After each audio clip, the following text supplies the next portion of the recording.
Hello, my beautiful warriors of love and light, and welcome to this weekly reading from January 2nd to January 8th of 2023. Right?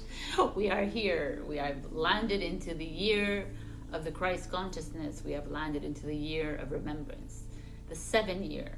Why? Because 2 plus 2 plus 3 is 7. 2 is our number of duality.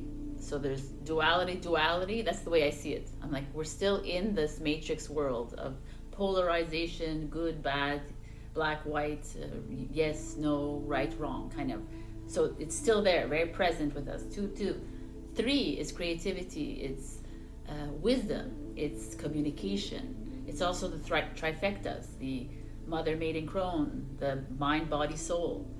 So, I mean, numerology plays an interesting role here. It's just, but the coming together of 2 plus 2 plus 3 is 7.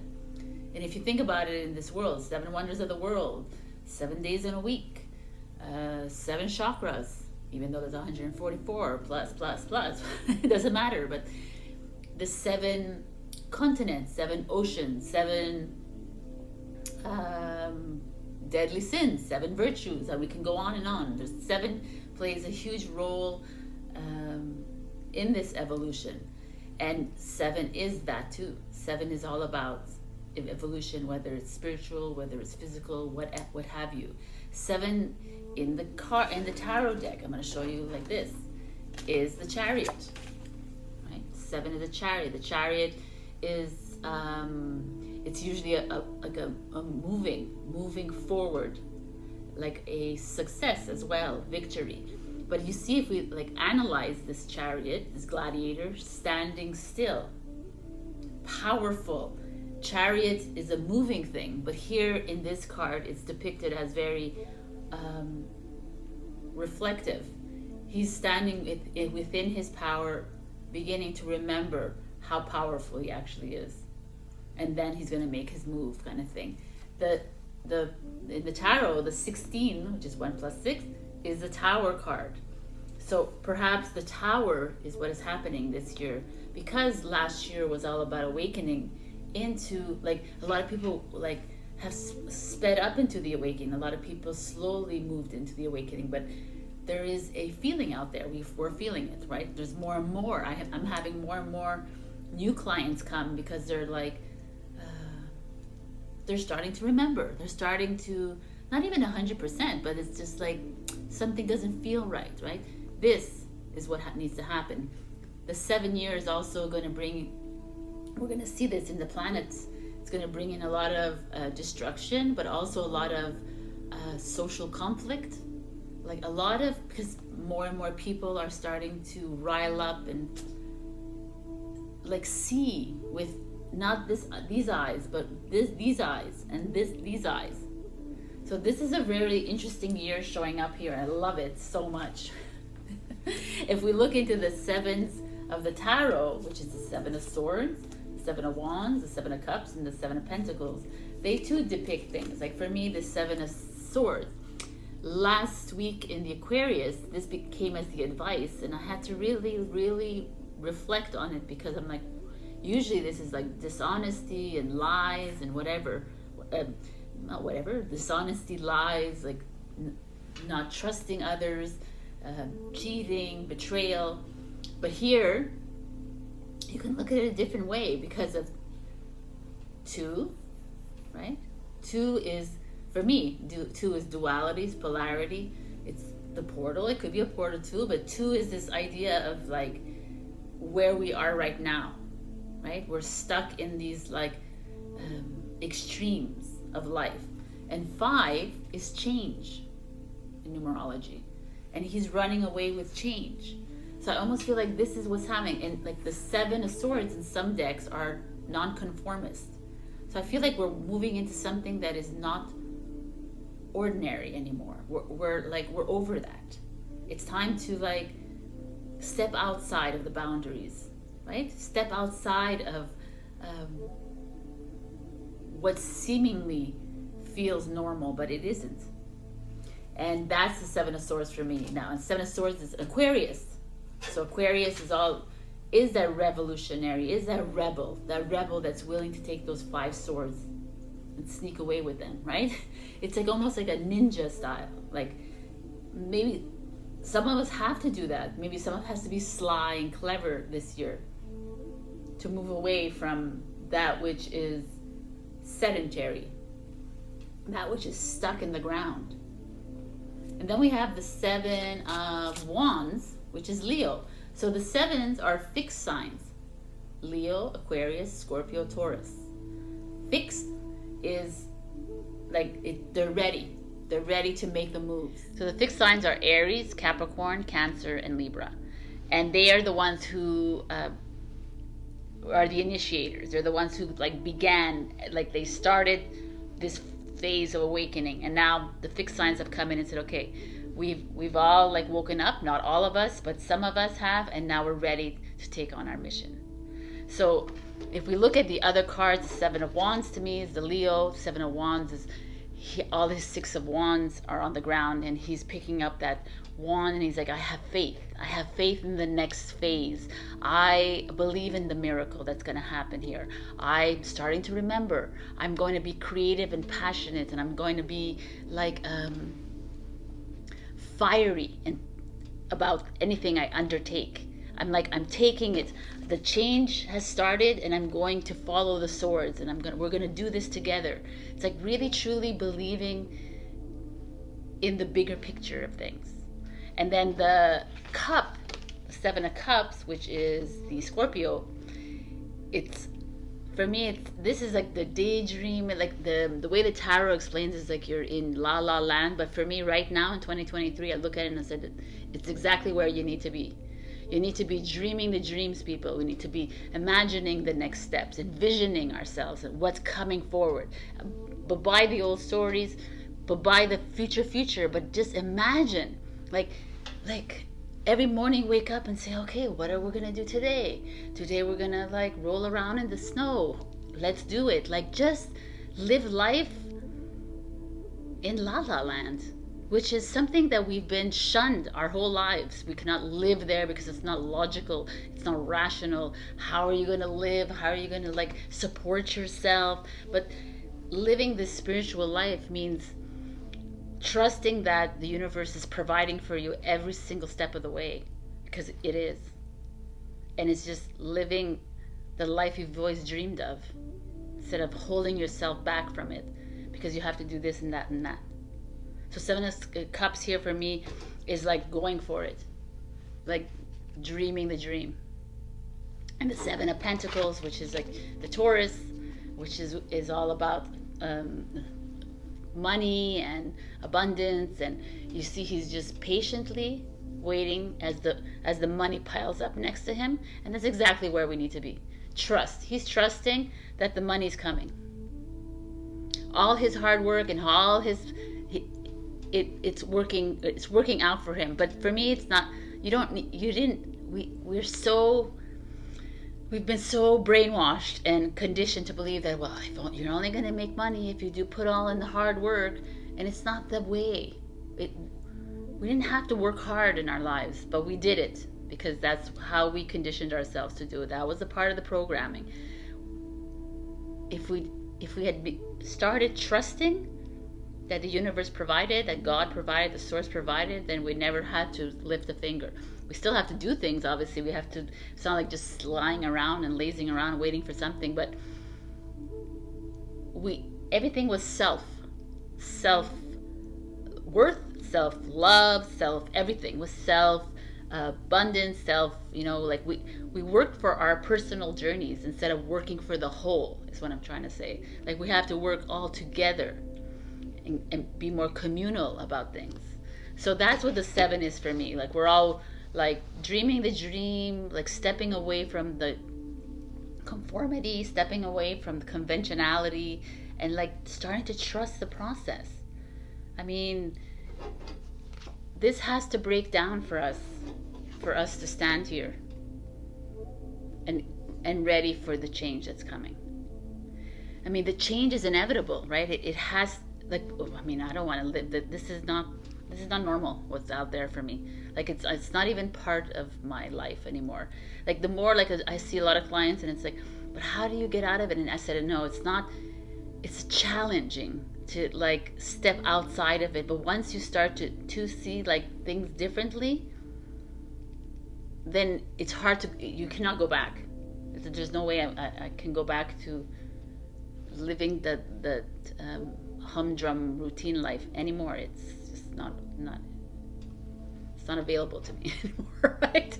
So what's happening now though is yesterday I was sitting and I was feeling all the feels. You know, there's a lot of feelings and emotions still arising within us. There's a lot of things being released from our vessel.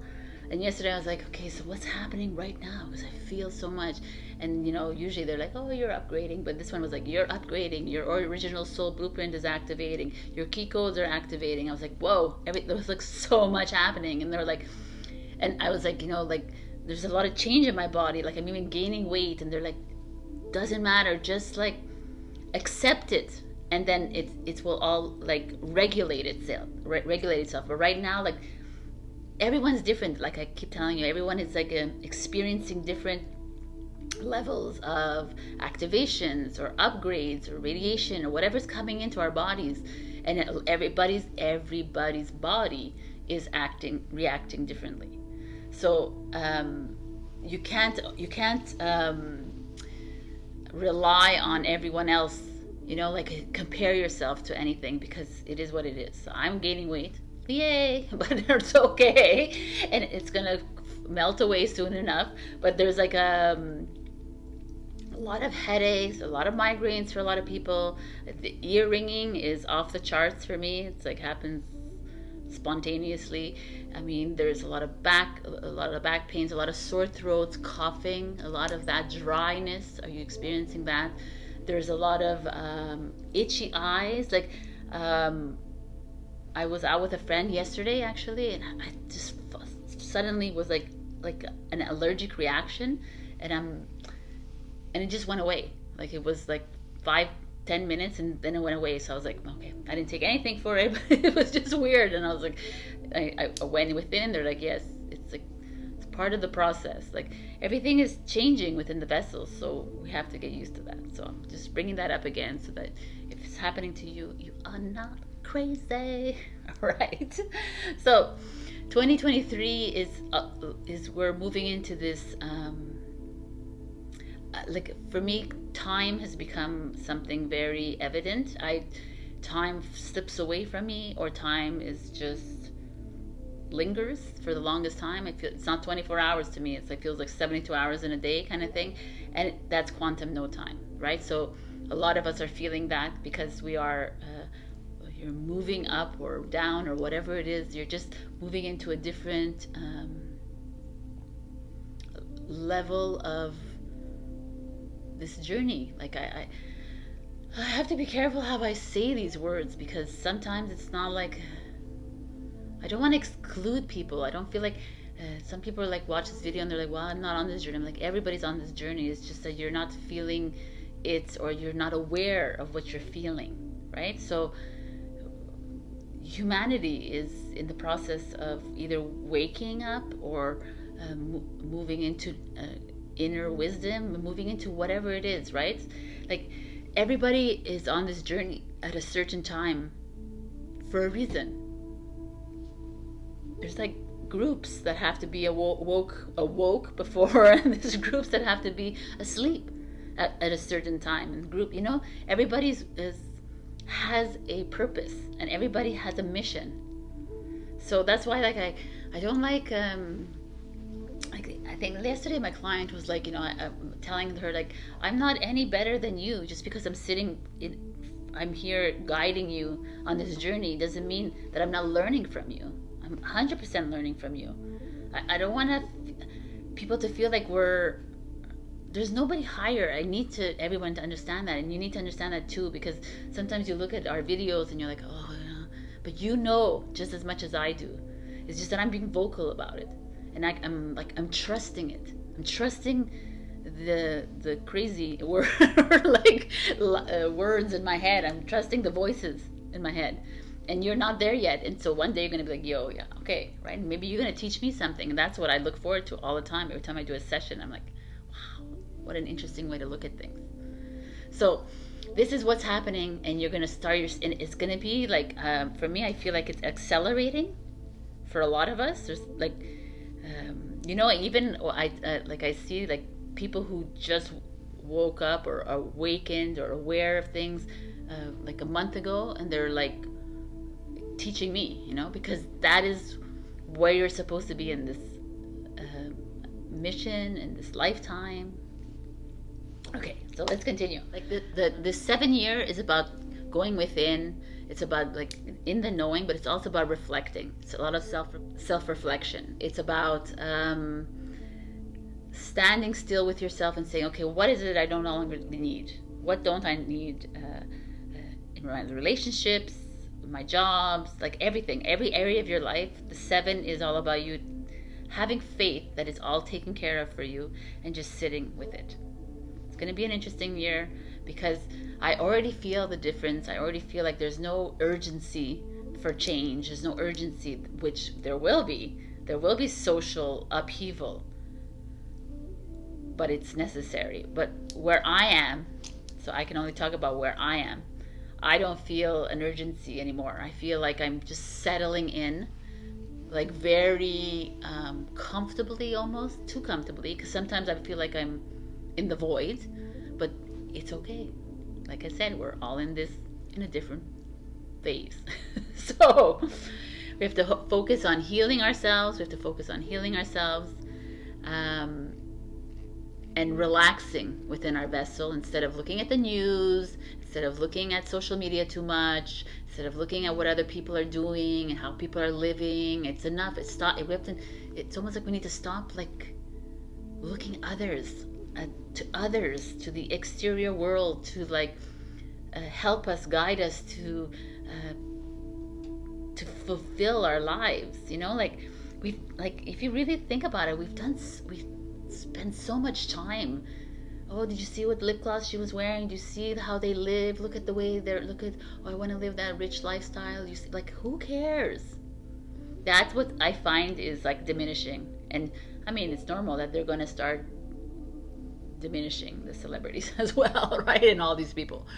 So let's go into the astrology, because I think that's really significant. And if you want to continue listening for that, it's interesting. But I was thinking maybe I should do a little giveaway right now, right? Between the readings. Let's do that.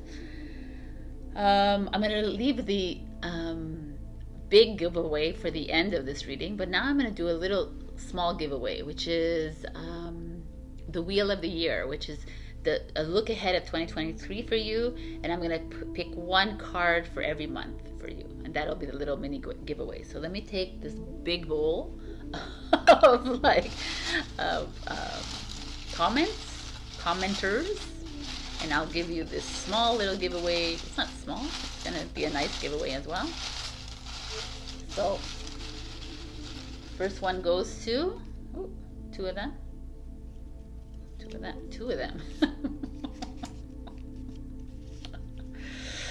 All right, so the two of people that are getting these readings are Martha Dow and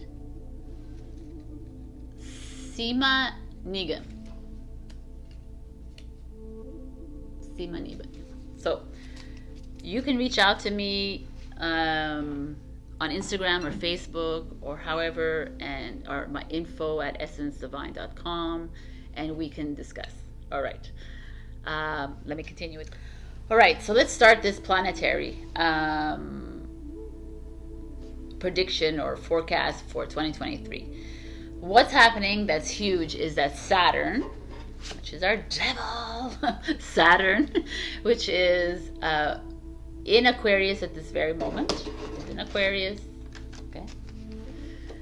It's here until March of 2023. So Saturn is our father ruler, like our father planet kind of thing. It's our boundaries. It's our matrix. It's our illusion. It's everything that is like wrong. I'm not going to say wrong. Everything that is like limiting us in this like beautiful earth that we live in. Aquarius is not that. Aquarius is here as our healer. You see her as the healer, but it's also our revolutionary, our, like, it's also the Fool card. It's our rebel, right? It's our, like, step outside of the box. And that's what we needed, right? This is what we were doing in 2022. We needed to fight up against the box, fight up against the devil and say, no, man, we need to change. That's what was happening. Now, come March 7th, 2023, this is where I feel like March is going to be huge for us. The world, which is the devil, right? The same ideas, both ruled by Saturn, is moving into Pisces.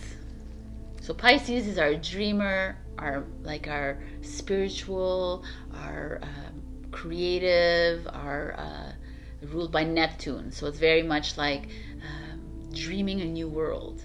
And the Saturn is moving into this, and we're starting to live like this. The only thing I find is very interesting is that Pisces, like, we're leaving the age of Pisces and we're in the Aquarius rising right now. So age of Pisces was all about this oh my god, I can't speak anymore.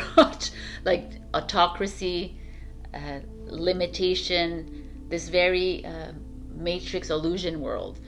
But for me, it's interesting that we're going into Pisces, but Pisces again is like this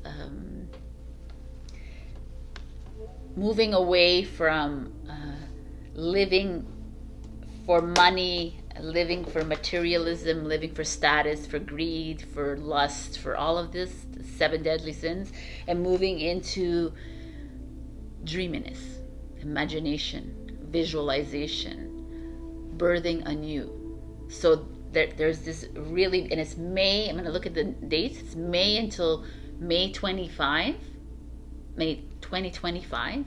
So 2023 to 2025, we're moving more into this knowing, right? Into this dreaming the new dream, which is beautiful. Very interesting. I wrote this, it's very interesting. So Saturn's rules are crashing up against the dreamy ones and the awakened ones. So it's almost like a clash of the titans kind of thing, right? It's this clash of like old world, new world. That is what I feel is happening for this beautiful beginning and until 2025. So we're looking at some big, massive change. We're looking at some really bigger change when Pluto enters Aquarius for 20 years. Pluto is our destroyer, death, the planet of death and destruction. It's that aha awakening moment of like, it's time to make the moves. It's time. There's no looking back anymore. This is it. Moving into Aquarius, our rebel. So Pluto and Aquarius work really well together. They're like, we're only moving forward. We're not looking back anymore. This is of the old energy. It cannot work anymore here. We're not working with this anymore. We need to move into something fresh and new, and it might cause a lot of social upheavals. The world will rise. The world will rise in rebellion. It will rise. I've always felt in my heart that there will be destruction of Earth itself, like physical destruction of Earth, which needs to happen, right? Because, like I've always said, if we are all mirrors to each other, then we are also mirrors to Mother Earth. So if Mother Earth is our mirror and all of us are social upheaval, then she's like, what are we reflecting back at her? She needs to purge all of our shit that we're bringing up. So she's going to purge it how she knows how to purge it. With storms, with volcanoes, with earthquakes, with blah blah. Tsunamis, floods, what have you. So it's like a give and take. But we're in this, and we have to have faith that whatever is happening for a good reason. And then at one point from July to September, which is all of our summer, we have Venus, the Empress, that retrogrades in Leo. So, it's like usually the next summer, it's like summer is usually the month of love, the month of like, but Venus retrograding is like making us look really deeply at our relationships, and we're going to start to see the changes that need to be made in our relationships with money and with love. That's what Venus is, right? Taurus and Libra. So Taurus is financial security, Libra is relationships. So all relationships, whether it's love or friends or whatever, again, it's going to be another look at that, because it needs to be cleared. We need to let go of the attachments. And Leo is like doing it. If Leo's pride, it's also standing tall within it. So, and it's not a subtle sign, Leo, right? If she's retrograding in Leo, who wants to go out there and love and be creative and passionate, it's like a little bit of a topsy-turvy moment here. But what's interesting is that what I saw, something interesting when I was doing this research, was marriages, engagements are not highly recommended next summer. If you're doing that, I don't know. That's just a little addendum here. So I just thought I should bring that up to you. And then at one point this year, also from May to 2023 to May 2025, see, Jupiter will move between Aries and Taurus throughout the year, throughout the next 2 years. Okay? Now, Jupiter is our karma, is our luck, is our destiny. It's the abundance. Aries, Taurus, our financial security, about money, abundance.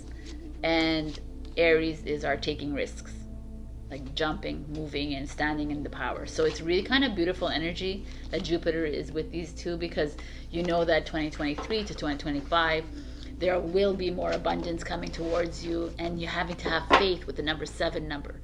Have faith that it's coming towards you. Not stop doubting yourself. Stop doubting. Stop doing everything in your power, working hard to the bone to get that money, because money will come. It doesn't. From what I understand, the excess of money is not needed in this world anymore. Like, we're not here to make billions and millions of dollars, because the consumption, the consumerism was not the plan when we first walked onto this earth. And it's something that we've created, and something we need to break down as well. So as we move through this, there's a lot of visualizing anew, but also breaking down of old systems and being accountable for it, and being responsible for the breakdown of these systems. And the only way we break down these systems is we don't give energy into them. We don't pay into things. We don't attach to the old stories, attach to this, like, I need to be a billionaire, I want, right? I want is ego, right? I've said this before. It's, I know that I'm abundant, and that I know that I can be this. I know. It's just like trusting. And 7 to me is that trusting, having faith in yourself, is like believing in the miracle that is all around us, and then moving forward like that. So for me, 2023 is this step into, I keep saying the same thing, but it's really into wisdom. And you are, like, the moment you realize that you're so much bigger than all of this,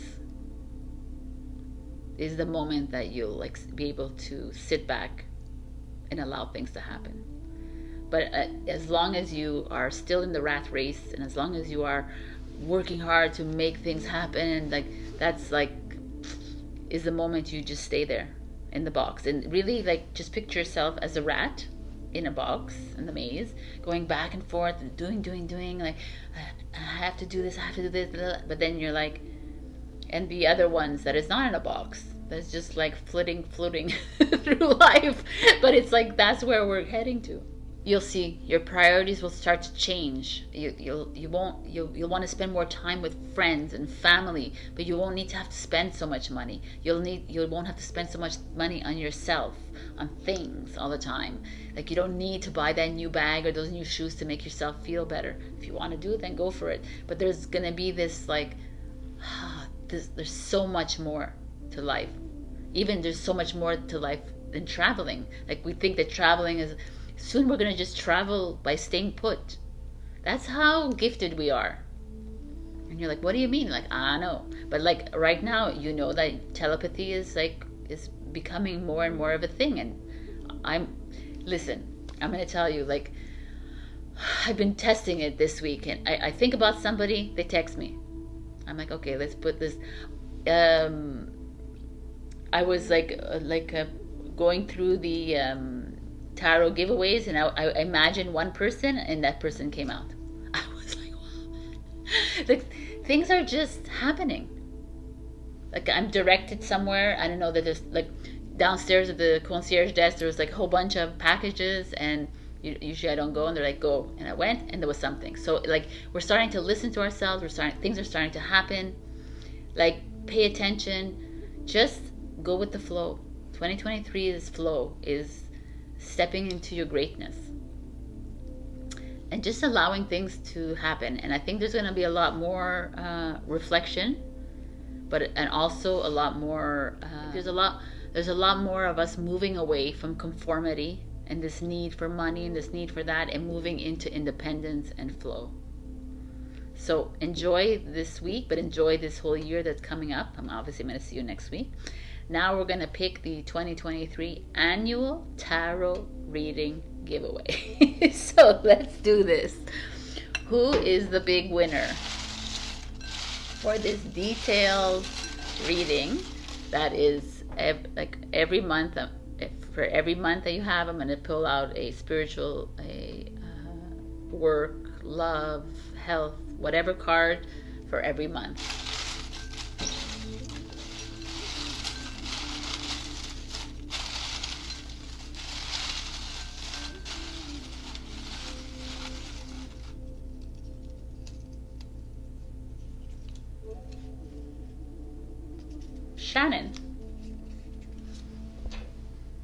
Shannon is the winner of the 2023 annual tarot reading giveaway.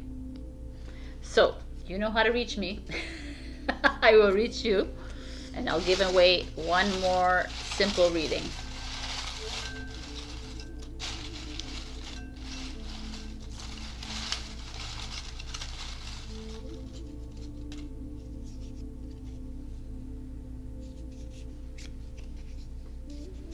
Martine Moise or Moise, I'm not sure how you say that, your name. So Martine, you are winning the simple, or the basic one, which is one card per month, but that's pretty good, right?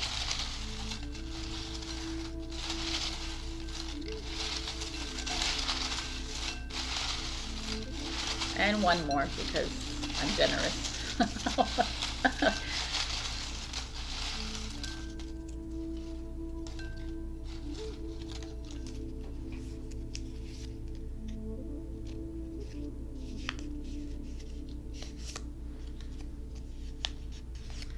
Goddess 1082. So Goddess 1082, Martine are going to receive the basic yearly reading, and Shannon Provo is going to receive the annual reading 2023. So these are the winners, and I thank every single one of you for your comments. It's always a pleasure to read comments regardless, but I think I'm going to start doing I'm not sure what I'm going to do, but I think more giveaways will come this year. Definitely a love reading coming in for February. I might continue maybe in January. What I'll do, I'm thinking about it. In January, what I'll do, I can offer you like the one question reading. So you give me a question, and I'll pull every week until February. Yeah, until February. In February, I'll do the love reading, and then we'll continue like that, right? I do this because I love it, and for me, I'm a writer, and storytelling is tarot for me. So I can continue doing it as much as I can.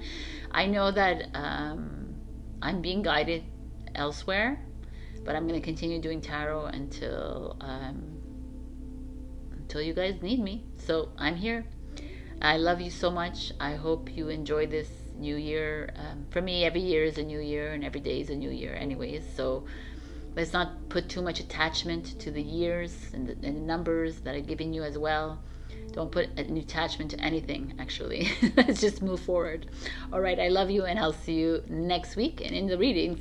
Bye. Hello, my beautiful Aries. We got the Threshold.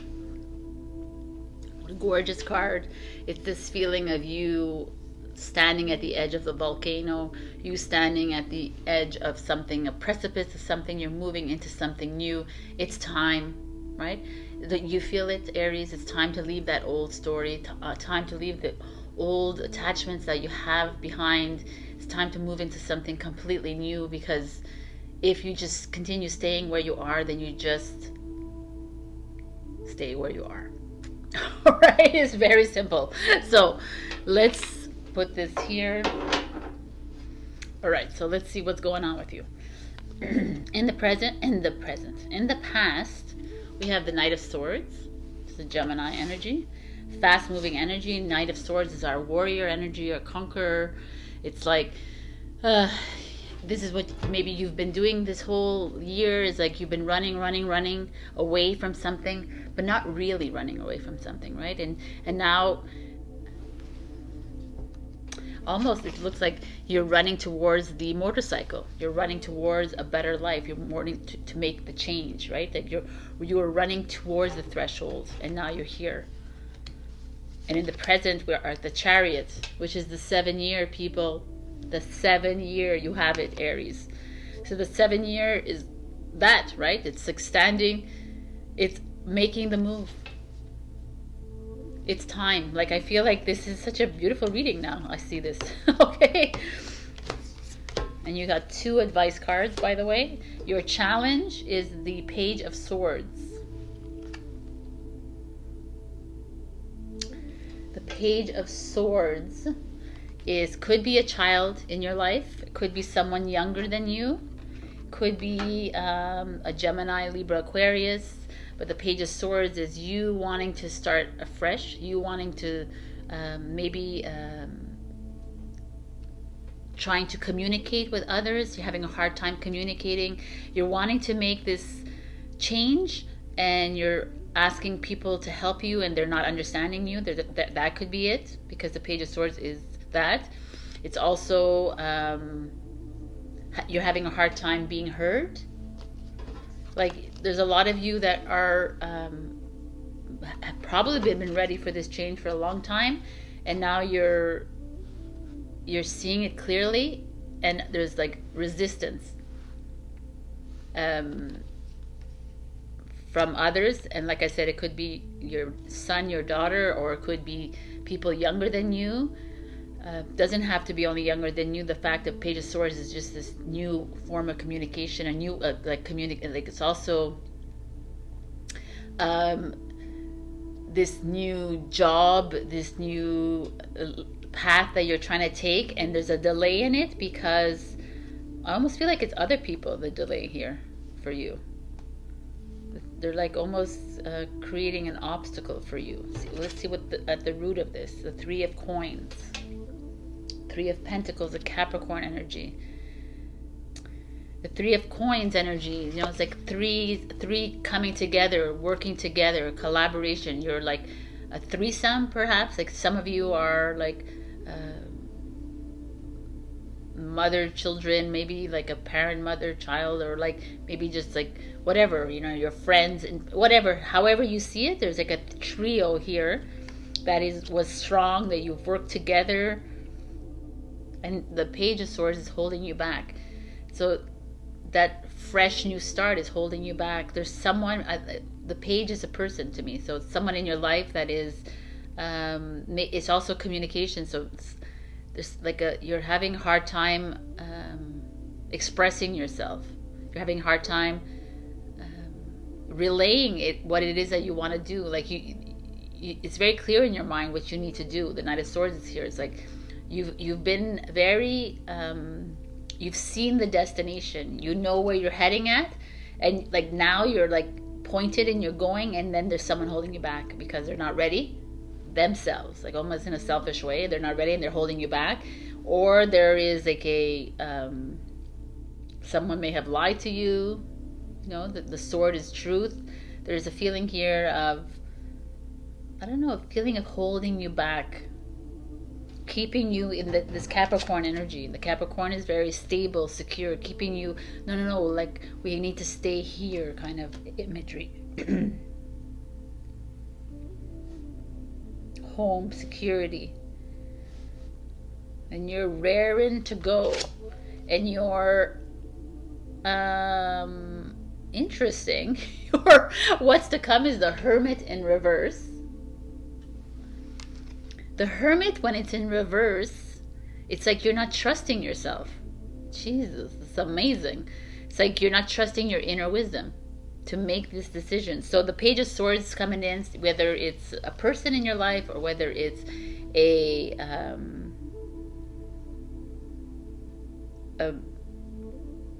miscommunication or like truth being withheld from you or something in that manner, and you're trying to move forward, but you're having a hard time because you're not trusting in you. You're not trusting in the flame, in the dark. Oh wow, man.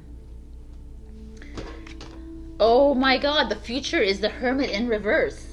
Okay, people, Aries, we have like some work to do here, because the Hermit in reverse, the Hermit is the end of the journey, and here you're like, you're attaching yourself to something, is what I'm seeing here very clearly. So this Page of Swords is coming in and holding you back, whether it's like someone younger than you, or again it's like you having to face up to the truth of the matter and you're not wanting to look at it. That could be it too. That there, like, it once worked. I don't know what the situation is, but the Three of Coins feels like it was secure. It's like I almost feel like you're having to walk away from the stability of something, a security of something that has worked for you in the past, but now you're itching to go, and yet there's this is showing up here. You're not going anywhere because you don't trust yourself.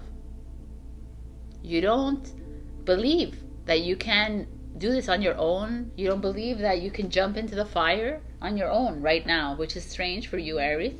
You've always done things on your own, and now you're feeling a bit like lost. You're feeling a bit overwhelmed, perhaps.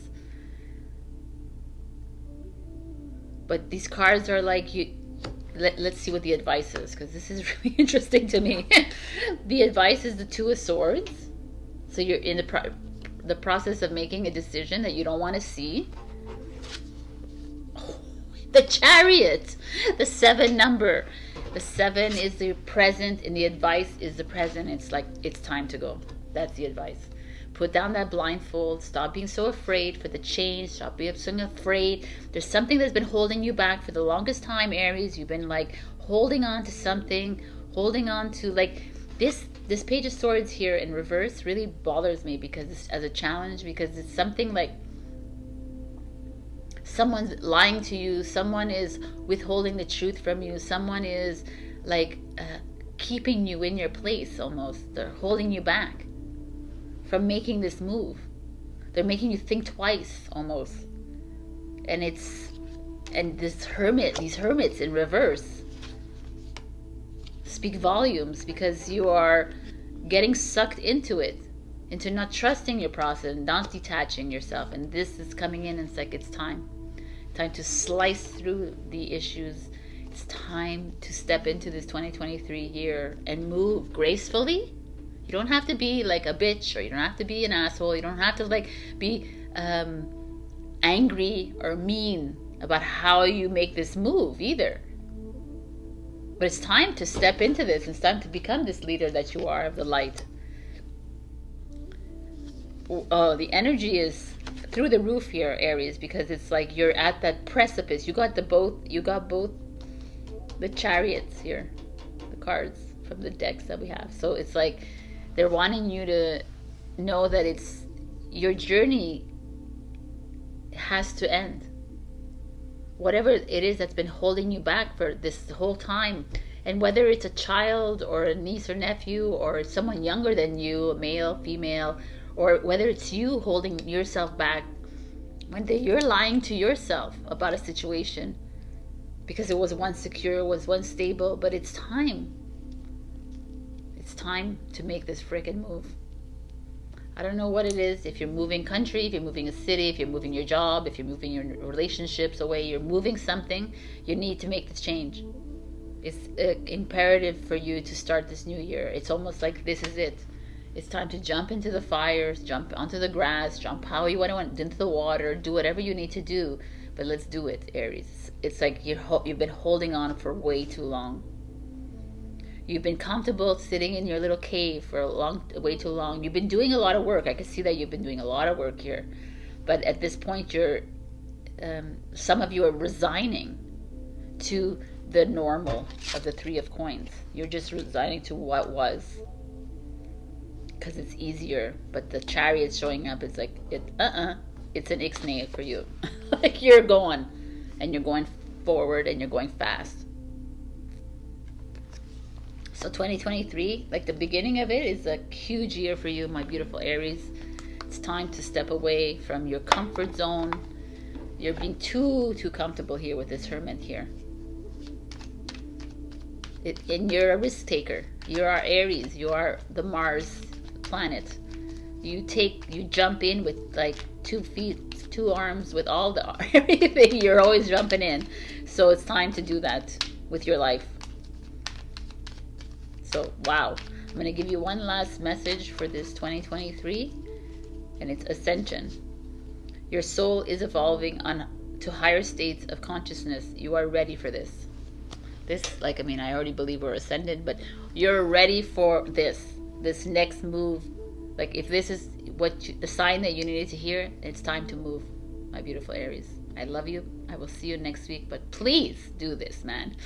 And, check your rising and your moon for other signs, and please share, like, comment, and subscribe. And if you leave comments, I think I decided that I was going to start giving 1 question readings, but we'll see. Crazy. Happy 2023. Bye. Hello, my beautiful Taurus. We got Anima Mundi, which is world soul, the soul of the world. I mean, now I'm thinking about it, it's like one world soul, one whole consciousness. So you're entering into this, all these symbols on this card.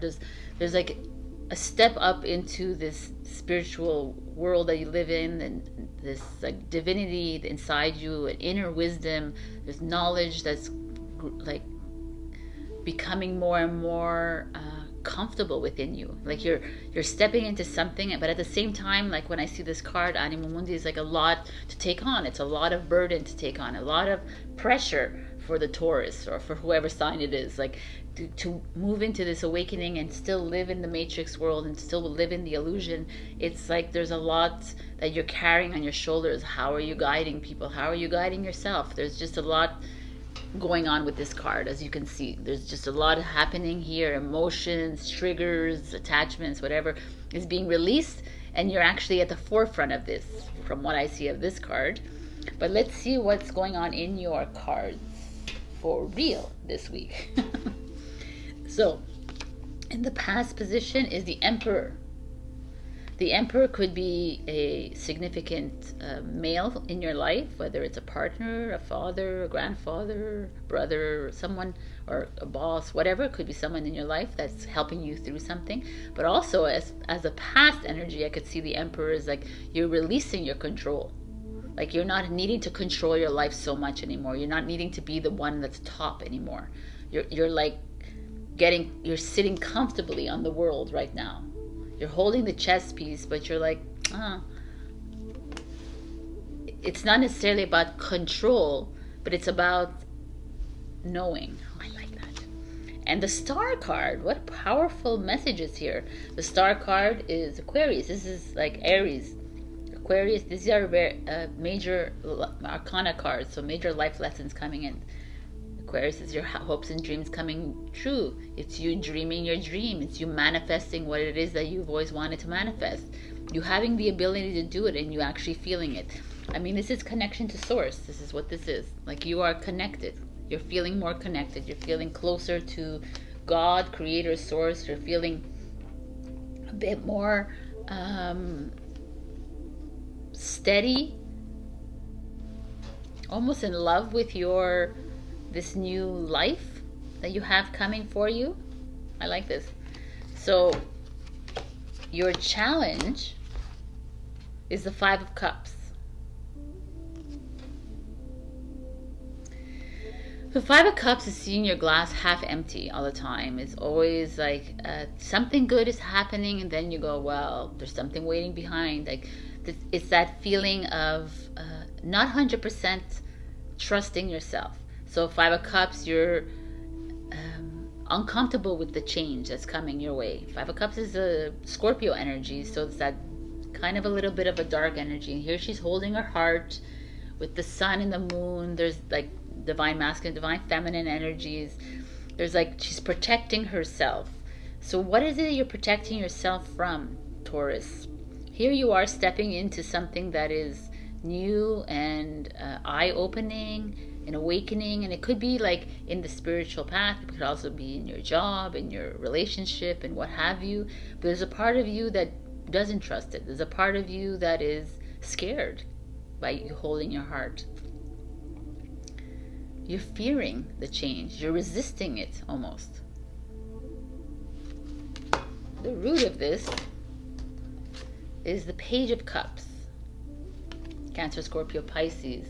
Page of Cups is that innocence, the naivety. Could be your children as well, if you have children, or someone younger than you. It's that love of life. Page of Cups is like going into life very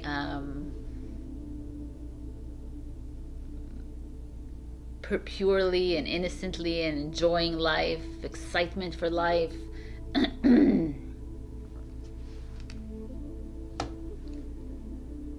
Dreamy, imaginative, that kind of life. It could be your children as well. You're worried about your children here, for people who are parents. As you move along on this journey, or like you worry about your kids and where they're going and how they're feeling. I feel like there's some worry here for children. So if you're single, then a little part of you, or single, or in a partnership with no children, right? There's just a part of you that is like, or single, whatever. Wow, man, where's my head? Okay. There's just a part of you that's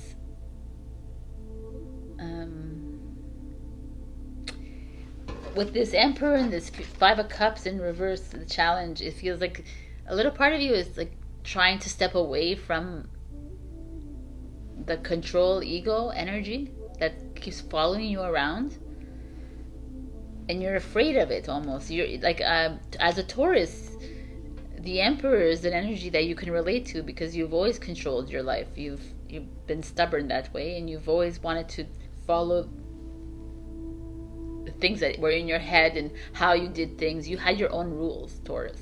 And here they're changing things up for you. It's like, no more rules for you, Taurus, right? Like, why don't you just go into the dreamland and remember when you were a kid, and remember how you used to do things. Because what's coming is the Six of Wands, which is victory, which is success, which is greatness, which is getting on top, which is like accomplishing something, a feat, getting on top of that mountain and feeling exhilarated again. So I almost feel like there's an energy here of childlikeness that you need to go back to. You need to go back to how you used to be when you were a child. Like, you used to dream up all those dreams, and the star card is saying, yes, let's like continue those dreams. Why did you get off the path? Why did you want to, like, because you got off the path because you wanted to make money, you wanted to do this, you wanted to, like, we have so many things in our head, which is all this going around here. Instead, just release it all and trust it all, that you are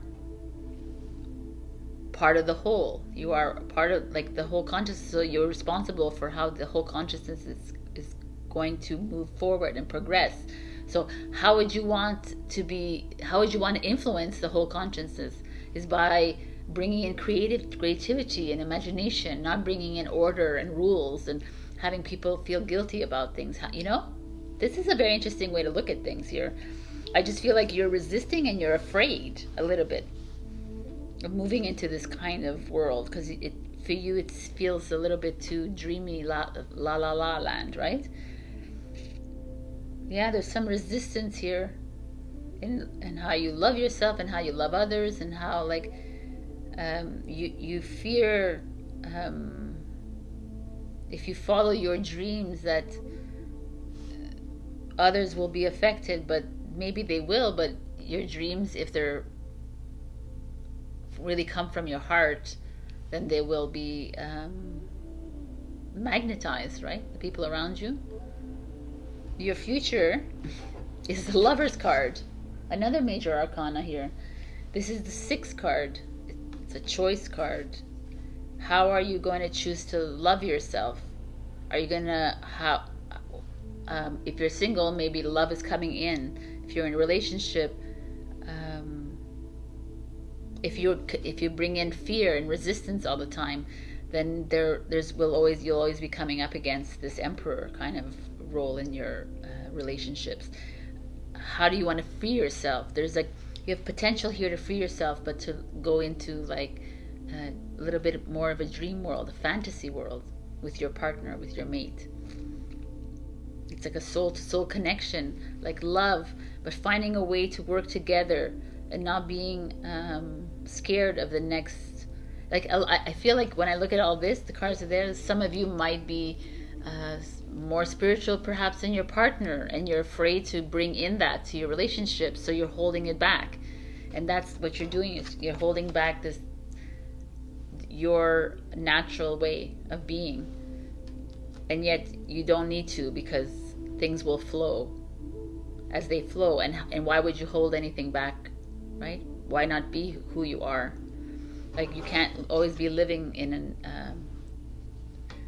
we can't live this like this anymore. It's over, this kind of life like this. And if you're not true to your heart, then who will you be true to, right? You need to be true to your heart, and this is what's happening here. You have to release that heart and allow it to live freely. And the Lovers is like,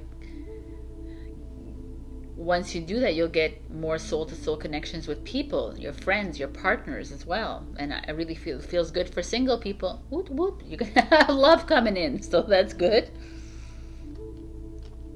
Your advice is the 6 of Cups. The 6 of Cups speaks of childhood, nostalgia. But look at this, the roots and the tree itself, like the mirror effect here. It's almost like be your mirror. Be the mirror of your lover. Be the mirror of your Emperor. Be the mirror of the star. Like, it's time to reflect back your true nature, which is this one world soul. You're wherever you are on this journey. I really feel like these cards are saying it's time to be you, to go into the essence of you and actually speak it and not be afraid of it. Stop holding back. Stop holding back who you really are. And it will translate itself well into your work life, into your love life, in all the areas of your life. Your relationship with your children. It's almost like maybe some of you are being too regimented with your children, regimented with your partners, and it's like, enough. We can't live regimented. It's just release, let it go. It's time for love. It's time for connection again. So there's a lot of different messages coming through, but I'm giving you everything that I think that can help you through this. But these are massive cards, by the way. These are like 4, 17, 6. I mean, what is that? 4, 17, 6. It's 10, it's 27. is 9. 9 is the end of a journey, ready to move into something new. So Aries got the same kind of message. It's just this feeling that we're needing to really trust ourselves and move forward into something that is coming towards us. You're holding on to something old. You're holding on to an old love story. You're holding on to an old self, even. And it's time to move on. I know a Taurus, I know it's challenging because I'm a Taurus and we're like, we're stuck in our ways, but change is coming. The 6 of Cups is like, is after the 5 of Cups, right? You're holding on to tight, you're like, and the 6 of Cups, like, just release it, let it go. It's harmony, finding harmony and balance within yourself. So what if, like, you look, the roots are colorful, your darkness is colorful, and this is what's standing outside. They're rigid, but really down deep below is this beautiful connection to source, this beautiful, like, creativity that's coming, wanting to come out. Let it out. Wow. I never know how these readings are going to show up, but I love these readings. This reading is really beautiful. So I'm going to give you one last message from our star seeds.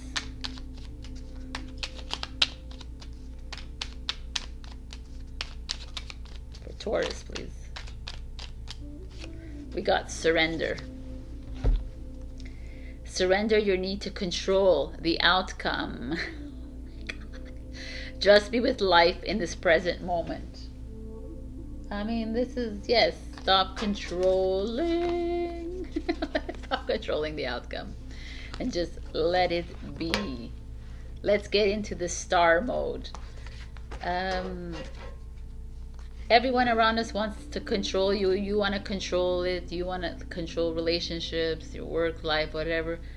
There's no more need for that in this lifetime, in this year, in this 2023 of the year. Now it's like stepping into a knowing that things are just going to fall into place the way they should. All right, Taurus, this is your message of this week. I hope to see you next week, and check your rising and your moon for other messages as usual, and do like, comment, share, subscribe, leave a comment below, because I believe next week, I don't remember, I'm going to give you a 1-question reading giveaway. All right, I love you. Bye. Hello, my beautiful Gemini. We got the river. The river with this like image of a horse as a reflection, you know, that stallion that you are. I kind of like that. The river to me, as I said in Instagram, is this, for me, I visualize the river as this like flowing, it's ever flowing, right? It's not a lake that's just like static. The river is constantly flowing with water. It's constantly like changing its ways. So you're the river, you're constantly changing, and that's a Gemini, very accurate description of you, always in flux, right? And the idea of the river to me is like it's exposed to Mother Nature. It's exposed to storms, the hail storms, everything that she has to offer, right? Snowstorms, flooding, drought, what have you. And yet the river continues. It still flows. It cleanses the riverbed. So that's who you are. You have withstood a lot of these energies. You've withstood a lot of these storms this year, and yet you still flow. And it's not that you're clean. Sometimes you're dirty, right? But there's still that stallion within you, still fighting up against this flow, and not fighting up against the flow, but fighting up against that which is being handed to you. So there's a lot of energetic exchange here. I see that very clearly now. Okay, it's very interesting. Let me put this here. I have a tendency to... Oh. Okay. So in your past energy is the flow, is the Fool. Aquarius energy. Always taking risk, always jumping into the unknown. Like she's kind of moving into a river here. You could be, right? So I like this energy. In the now moment is the Ace of Cups. new love, new beginning, new self-love, new maybe some of you are trying to have babies, maybe a new baby coming in. Something feels good. Let's just see, because you never know, right? How this turns out. The challenge is the moon. Pisces energy. Deep emotions, your intuition. The river is water, emotions. Ace of Cups is Cancer, Scorpio, Pisces, water, like water is showing up here a lot. This is a Fool, it's air, but there's an interesting energy here, but this is your challenge. So you're being challenged by your emotions. You're not sure, like you're maybe all over the place. There's like some kind of fresh new start here with a new relationship perhaps, or new love for self, or new friendships, or something is like stirring within you, and yet you are unsure and you're uncertain, and you're still not sure about this new love coming in. You're uncertain of yourself. You're uncertain. There's this perhaps you're being too naive and too innocent and too delusional like a little bit about this new relationship. I mean, if I look at this just like this, it's like some of you jumped into a relationship and it feels really good and you're putting all you're in, and now you're getting like scared and you're like, no, I'm not going to do this. I have to step away. Like as a Gemini, I'm like, oh, I don't know what to do. Like I've put too much emotion in here.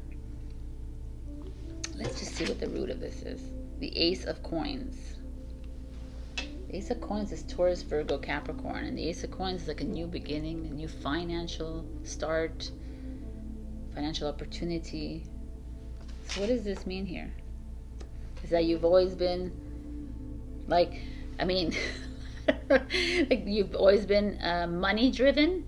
Like it's important to you, or you've always had money, or you've always been comfortable, you've always been financially secure in your life. So that's never been a problem for you. It could be either one, either you're money driven or you're comfortable in your life, right? And that's why you're able to take risks in your life. You just jump into things. But there's a part of you that is questioning, like maybe not ready to jump so deep inside, maybe not ready to pour out these emotions of yours. It almost feels the Ace of Coins, like, you know, you plant a seed and then it grows, something is growing. So this is like an opportunity. It almost feels like you enjoy planting the seed, and that when things become real, like the moon, you're like back away, and it's easier to just like step away from it and not go so deep into the heart of the matter. So that could be something coming up for you. You're like so quick to jump into things, and yet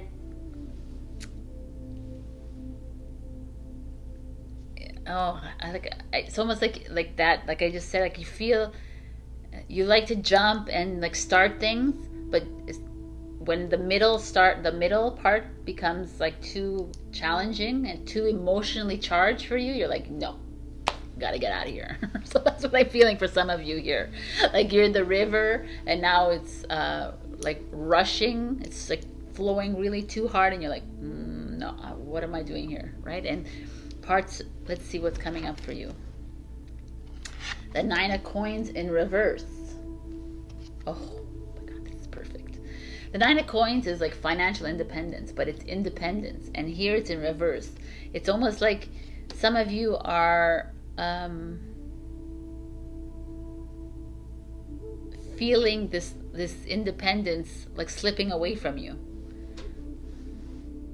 Yeah, the moon is like you're just drowning in emotions here, Gemini, and you just don't know how to deal with it. And for you, the easiest way to do it is to cut ties. Nine of Pentacles in reverse is like, all right, no, I'm like, I can't give you all of it. I can't give you everything because I really need to start like, woo, this is very interesting. There's some super duper fear here happening. It's almost like you're so interesting, Gemini, because like not a resistance to change. It's a resistance to sedentariness. It's a resistance to um, diving into your emotions. The resistance to like staying put. Oh my God! The future is the Nine of Pentacles in reverse. It's like you're. Then the pentacle energy, it's about money and abundance, and the fact that it's in reverse feels like some of you are even not. It's interesting because I said at the beginning you're driven by money here, and maybe as the months go on and the days go on, or years go on, there's a part of you that's like losing interest in that, in the material world with these cards. Going forward, you're stepping into something else in your life. And maybe this could be with a job, like you have a really good job, and I really feel it's relationships. I really feel it's like your relationship, not only like love relationship, but everything, even with yourself.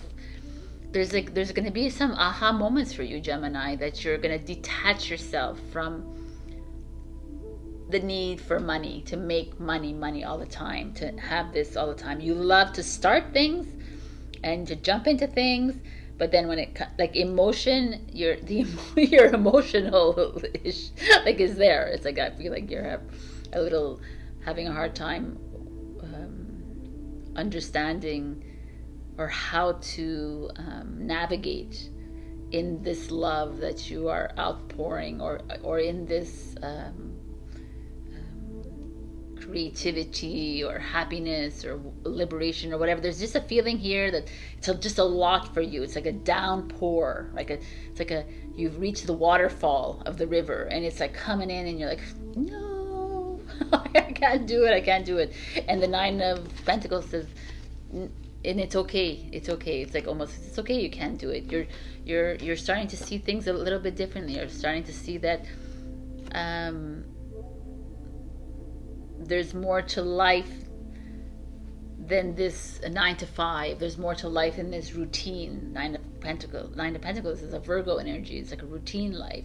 There's more to life than just having this relationship and like moving forward. That's like, I feel like there's some of you trying to establish yourselves a little bit outside of this norm here. With the Pentacle energy all around you, you're in the middle, like trying to like release yourself, and the only place you show up is here with the Fool. Like it's Aquarius, but it's your brother sign, right? Sister sign.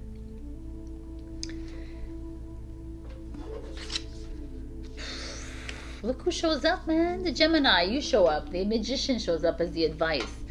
So the Magician is that creator of the new realities, is manifesting what it is. It's like working on how to manifest for yourself, but not like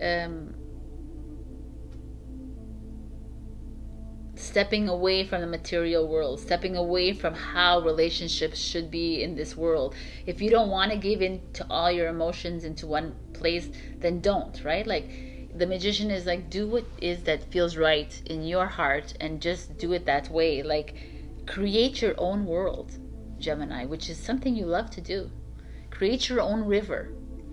Let it flow upwards instead of like straight ahead. You know what I'm saying? So there's that feeling of newness here showing up for you. It's really heavy, a little bit heavy emotionally here for you. That's definitely that.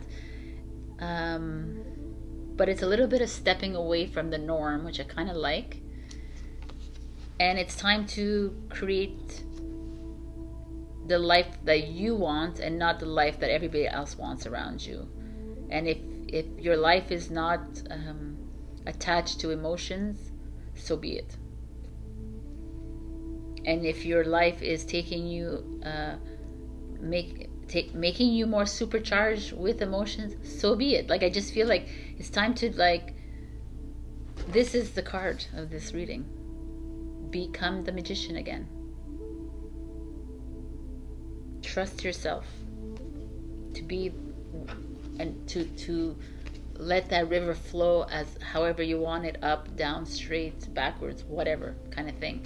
You are the creator, right? You are a product of the creator. Let's be that. Your way or the highway, right? Your way.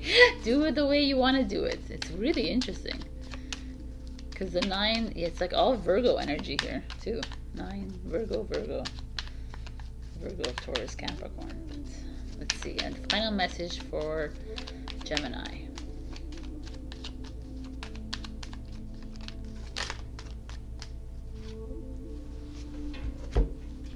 Signs. The universe has been gently nudging you forward by revealing to you signs and synchronicities. So if you've been seeing signs like 1111, 1212, or 455, or whatever you've been seeing, 433, these are signs. Feathers, whatever it is. Like even just people, like I said at the beginning of this intro, there's things that are just happening. Pay attention.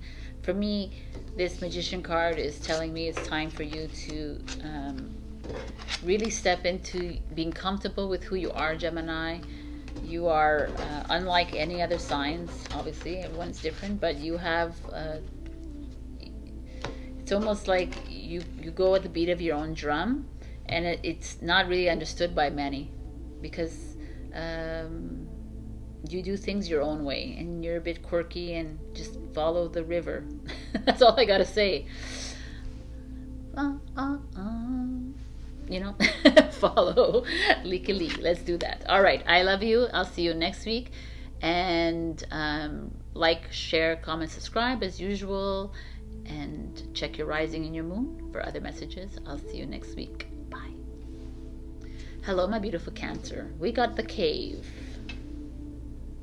So the cave is all about the cave is the center of your heart. The cave is the darkness, that which is hidden in the mountain, and this is you going into your cave, you going deep into your heart, and really trusting and loving every moment of you, like every minute of every moment, every part of you, like every facet of you, really trusting that in the darkness there is the light. Like it's turning on that light bulb or that flame and igniting it, because some of you are hiding in the dark, some of you are afraid to make your next move, some of you are just living on the outside and not living in the inside, and you're just like, oh yeah, everything is great, this is what I do, da, da, da, except instead of like going really deep inside. So I know deep and darkness, and that scares the shit out of you, Cancer, but it's who you are. So in the past we have the 7 of Cups energy, which is a 7 energy, which is a lot of options, a lot of choices that you have been presented to you, maybe in your job, maybe in life in general, and it's always like a uncertainty kind of thing, the 7 of Cups, but also it's also about living a little bit in the dream world, which a lot of you like to live there too, which is great, by the way. Then we have the Page of Cups, which is Cancer, Scorpio, Pisces, which is that innocent way of living life. It's the naive way of looking at life. It's like doing things from a fresh perspective. It's like believing that pigs fly, right? Really living in the imagination world, imaginary world. I kind of like this, actually.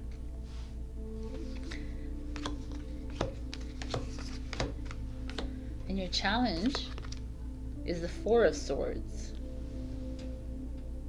which is rest and relaxation. So maybe a lot of you have been really stressed lately. You've been all over the place, you know.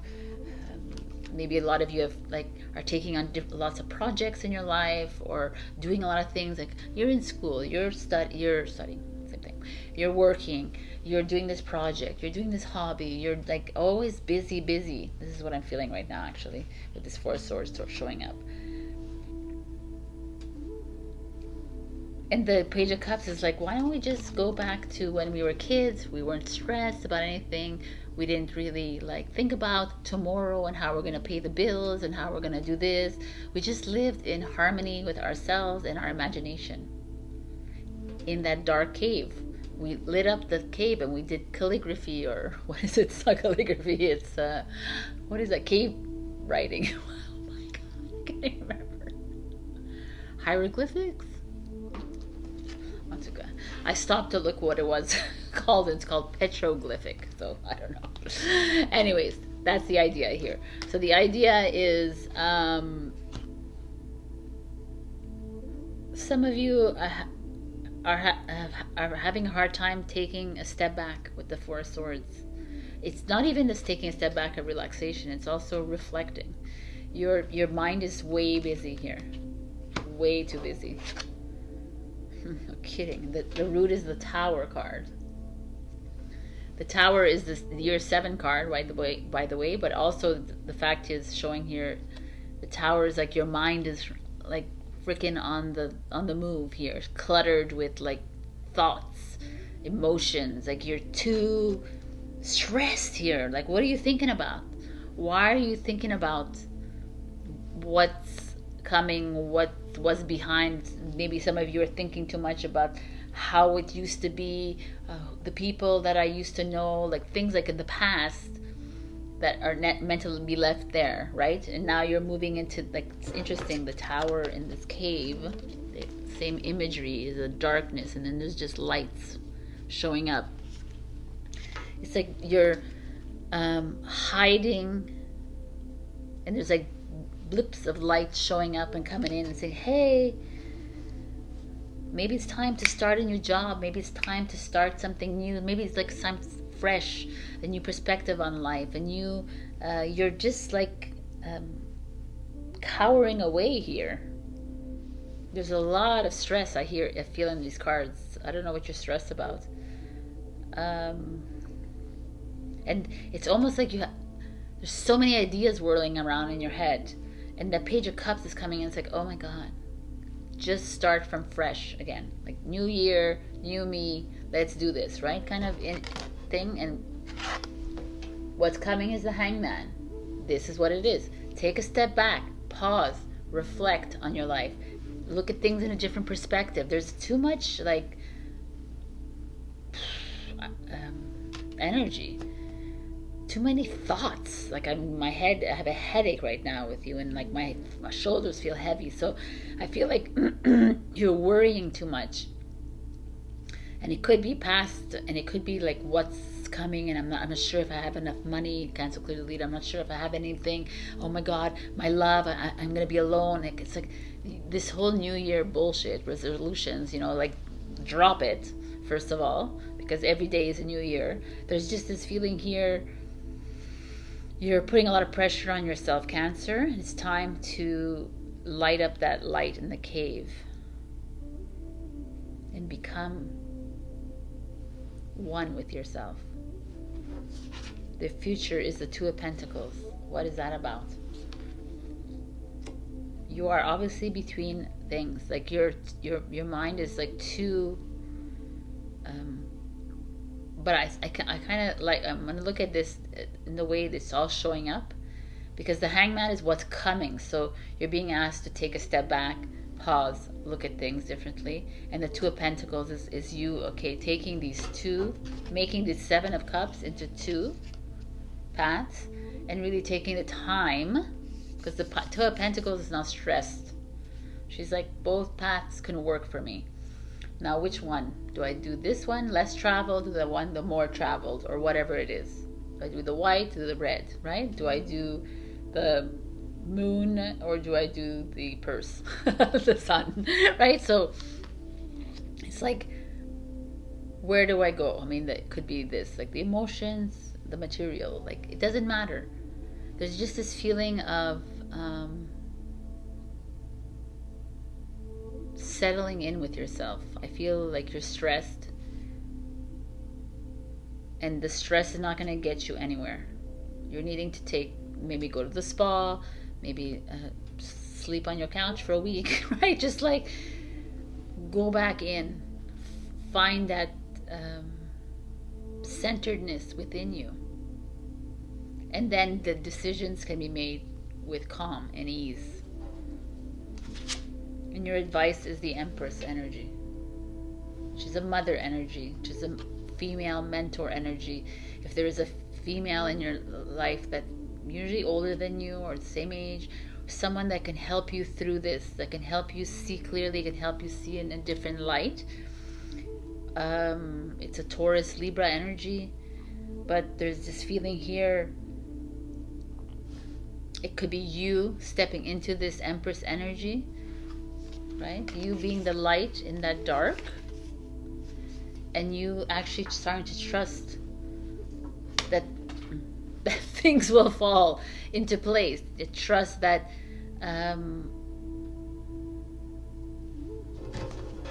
this cluttered energy and chaotic energy has no place in your mind. It needs to be released. So if you need to hang upside down to like empty it out, then do so. Like do something to find that peace within. But like this is a divine feminine energy. You need to maybe reach out to someone who's nurturing, who can help you through this, listening, advice. There's a really beautiful energy here. It could be used also tapping into your inner divine feminine and knowing that it's not necessary to be all over the place. We can just sit and reflect and go in and trust. So really beautiful energy here.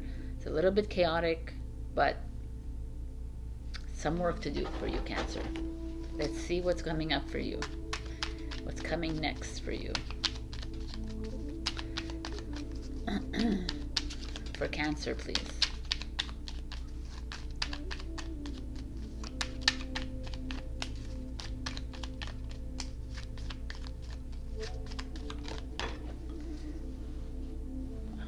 Went through the courage. Live your life fearlessly with courage, strength, and determination. Beautiful. Step into your courage here. Release this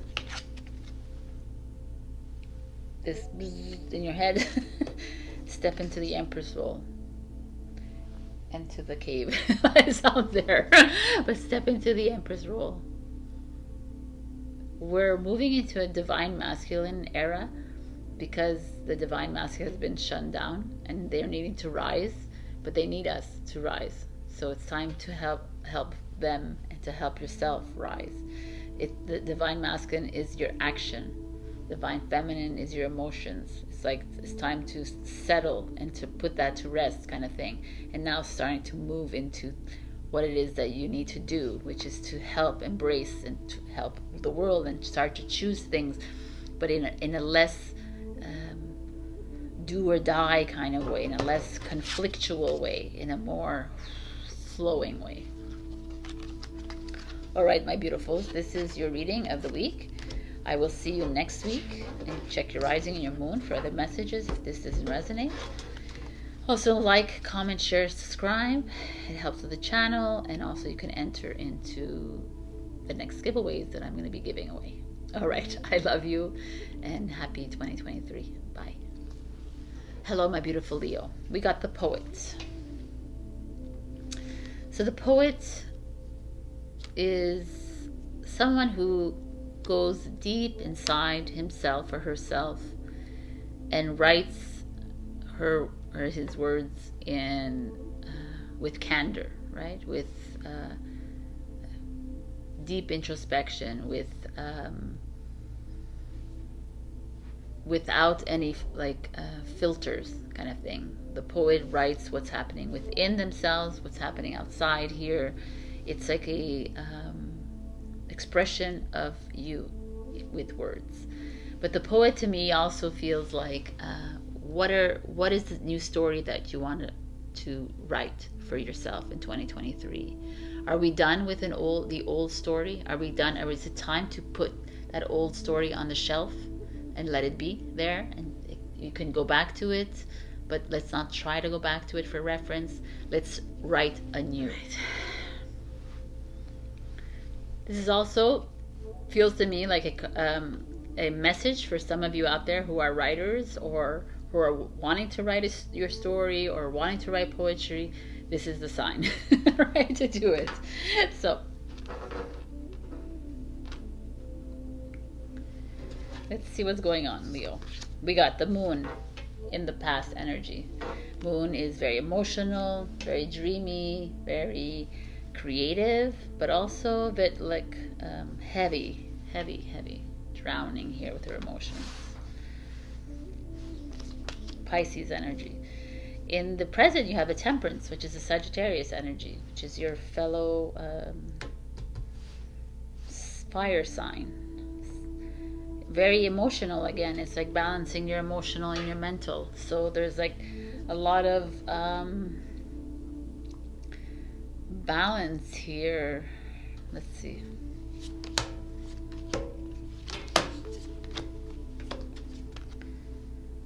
Your challenge is the King of Swords. Okay, people. So there's some of you that might be having you're working against the King of Swords in Aquarius energy, but it's also very authoritative, very like it's very harsh, this card, right? It's like my rule or the highway kind of thing. And the Aquarius is your opposite sign of you. You're like more flower. You're flowing, you know, you're more loose in the way you make decisions. You fly by night kind of thing. Aquarius is like boom, right? That's that feeling here. And I feel like some of you are either coming up against someone who's authoritative in your life, which could be a father, a grandfather, a boss, a colleague, or a partner, someone very rules, very lawyer, judge, police. It could be that even. Maybe there's a court case or there's something very like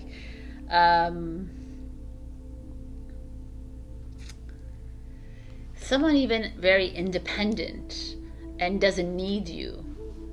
Leo needs to be needed kind of thing. So, and there's a lot of back and forth for you. You've been trying really hard to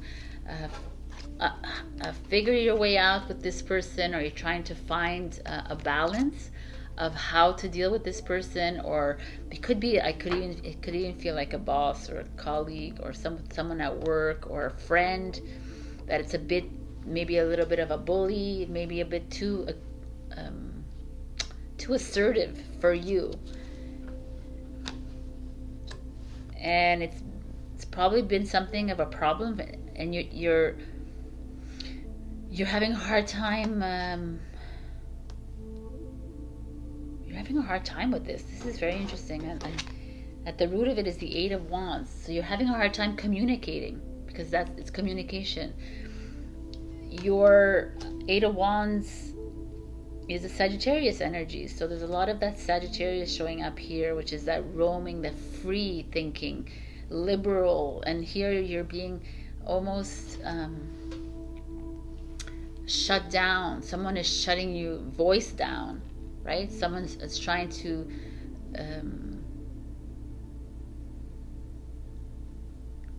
hinder you from expressing yourself, hinder you from talking or writing something. I don't know. There's something very almost ominous here with this King of Swords. And usually I love the King of Swords, but in this card he looks a bit dark.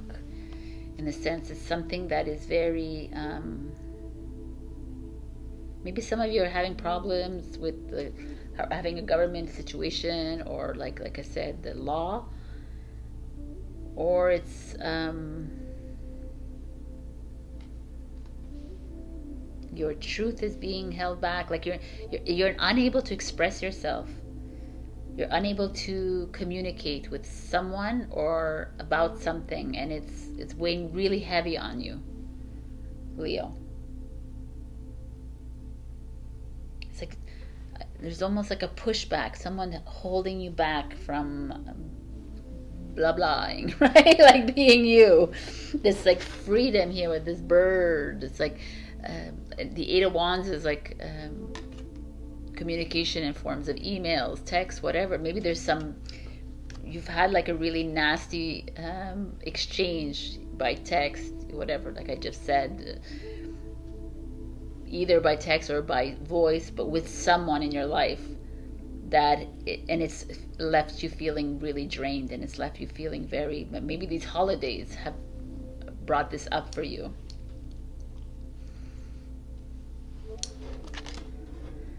What's coming is the Six of Swords. So the Six of Swords is that energy of getting, see, there's a boat here with his back to us, and he's rowing away from us, because the swords are all the emotions, are all the feelings, are all the guilt, the manipulation, the anger, the betrayal, all this like authority kind of thing. Whew. Leo, this is a very interesting energy here, because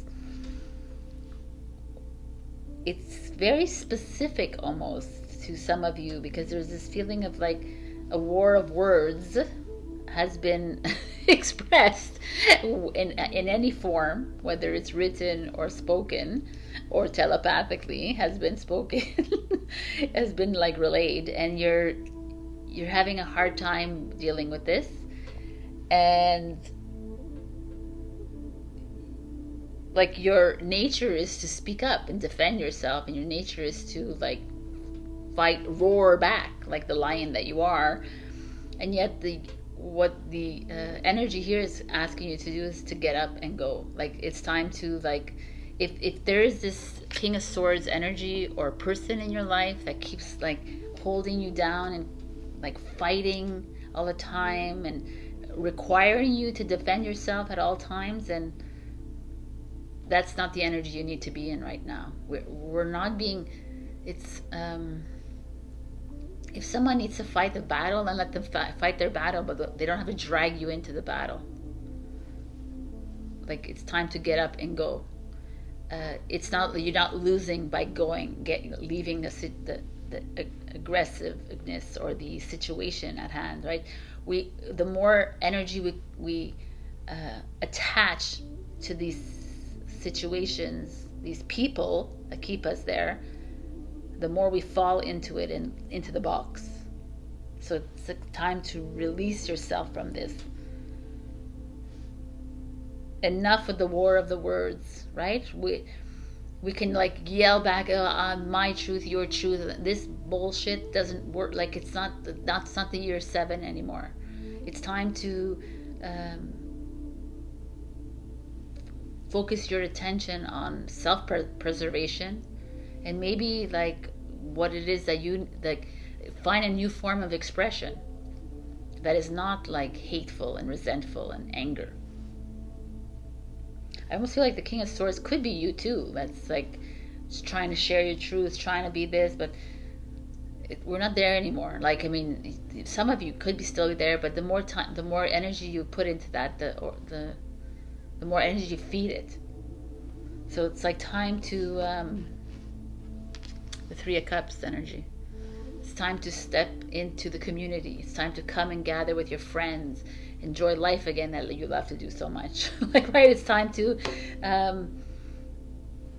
find a way out of this kind of energy. Like, it's very challenging, the energy, and you're not comfortable in it. And as loud and as like I am here kind of energy you're not comfortable in it, and it's requiring you to express yourself in a way you don't want to. So this is why there's this energy saying, okay, it's time to release yourself from that. If your workplace is very challenging, then it's time to leave and go somewhere new. If your relationships, anyone is challenging, why are you there? Why are you? It's not about withstanding the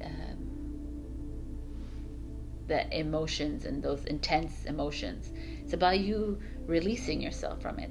So I just feel like this is the major energy here showing up. Aquarius, rebellious, but also very hard if you don't follow the rules, right? So there's this like energy here with this Three of Cups. It's like let's go back to being the Leos that we are, that you are, the social bunnies that you are, like just loving life, finding the soul tribe, not having to worry so much about what's the right thing to do, and what is the right thing to do anyways. Like, who the hell knows that, right? So there's like, it's an interesting energy here. And your advice is the Page of Swords. And the Page of Swords, King of Swords, Page of Swords is like, cut through the bullshit, right? Like let's create something, a new way of like communicating. Let's figure out a way that works for everyone around us. Let's like find a way to stop being so divisive and separate. Let's come together and work together. I kind of like this energy. It's like, listen to your instincts, listen to your heart. Let's try something new and fresh instead of always following the rules and this authoritative path that we've been on, you know, in this box that we live in. And, you know, and it's just like a, you know, the poet just, he has the freedom to write whatever he writes on the book. He writes whatever he feels. It's like there's some poems that are very ominous. They're very dark. There are Rumi poems that are very insightful and introspective. So write whatever feels in your heart and publish it, or don't publish it, but just write it for yourself. Like, I just feel like this is more than just writing a book kind of thing. It's really expressing yourself to the fullest without worries or fears of what they might do to you. Because if you feel like you're in a job where they're like holding you down from being yourself, then it's time to be yourself, or find a job that allows you to be you. If you're in a relationship that doesn't allow you to speak your truth, or speaks whatever it is, even if it's so totally opposite of your partner or your friend, but isn't that what friendships are all about, is to come together? So hang around with people like that are willing to listen to all sides of the story as you, right? So that's this challenge you have here as well. When you're feeling restrained, or if you're up against something, start trusting, start knowing that things are going to change when you change, when you decide to like trust in yourself, like the owl does. The owl does all his work at night, in the pitch black of night, and he trusts that things will fall into place, and he trusts things are going to happen the way it is, because that's part of his life, it's part of his nature. And we don't do that, where it's like, no, I need a flashlight in the dark, I need this, I need to buy, and then it's like we almost have to follow nature a little bit more. So this is a really interesting energy here showing up. I'm going to give you a final message from our star seeds oracle for Leo, please. All right, like 1,000 cards. Let me see what's good for you.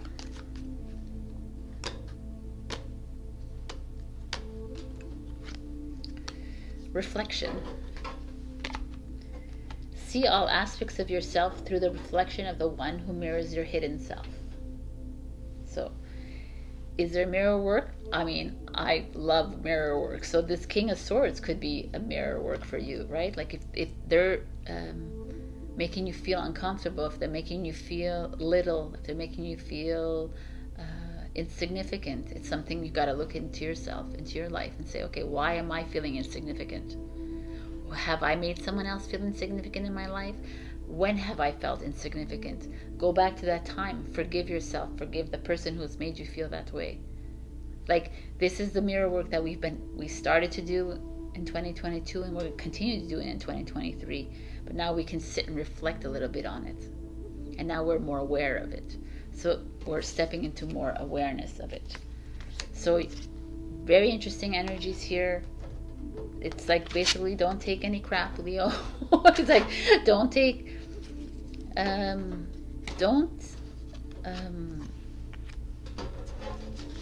work around people. Instead, write the words and speak the words that you wish to do, but all in kindness, right? When malevolence, or like, not malevolence, but when anger and hostility wants to come up, sit with it first and ask, why is this coming up? Why do I feel the need to express this anger towards somebody? Maybe I should just write it down first and reflect on it. So that's a message for you. Such heavy messages. I love you, Leo. Check your rising and your moon. Also, like, comment, share, and subscribe. And if you leave a comment this week, I'm going to give you a 1-question reading next week as a gift. All right? I love you. I'm going to choose. It's a giveaway. All right? I love you. I will see you next week. And happy 2023. Bye. Hello, my beautiful Virgo. We got the offering. So the offering is like giving someone something, being generous, gift giving. You know, this is tis the season of gift giving. We're posted, but there's this feeling of, to me, it feels like you're needing to give something unconditionally, but you're needing to give something to someone that that least expects it from you, is what I'm getting as a message. It's like perhaps you're in a situation right now where someone is taking from you, and turn around and say, you know what, I'm giving you this, kind of thing. That is the feeling I'm getting for some of you. Or some of you are taking energy from you, or money, or time, or something from you, and you're like, you've been pushing back, and you know what, turn around. It's the beginning of a new year. I'm going to give this to you without question, without expectations. That's the feel I'm getting here. So let's just see. Okay. Circle cards. Not easy to keep them in check. All right. In the past is the Hangman. In the present is the Eight of Cups energy.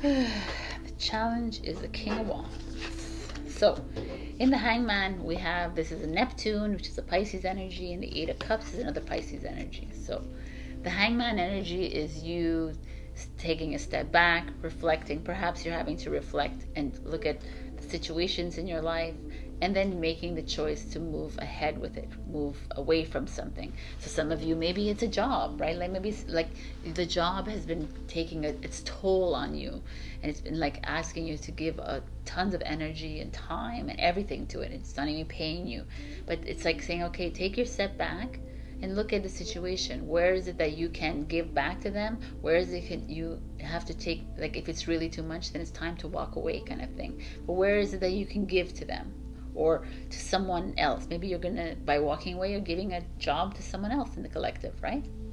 So it works all the way like that. There's like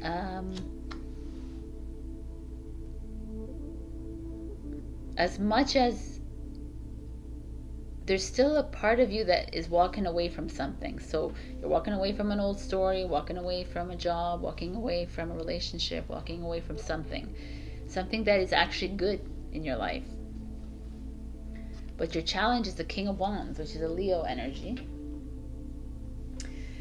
And the King of Wands is like this pompous, very aggressive, like very creative, very outgoing character in your life. But in reverse, as your challenge is going to be very arrogant, watch out, because they go for vengeance, kind of energy. And that could be that in energy that's in your life.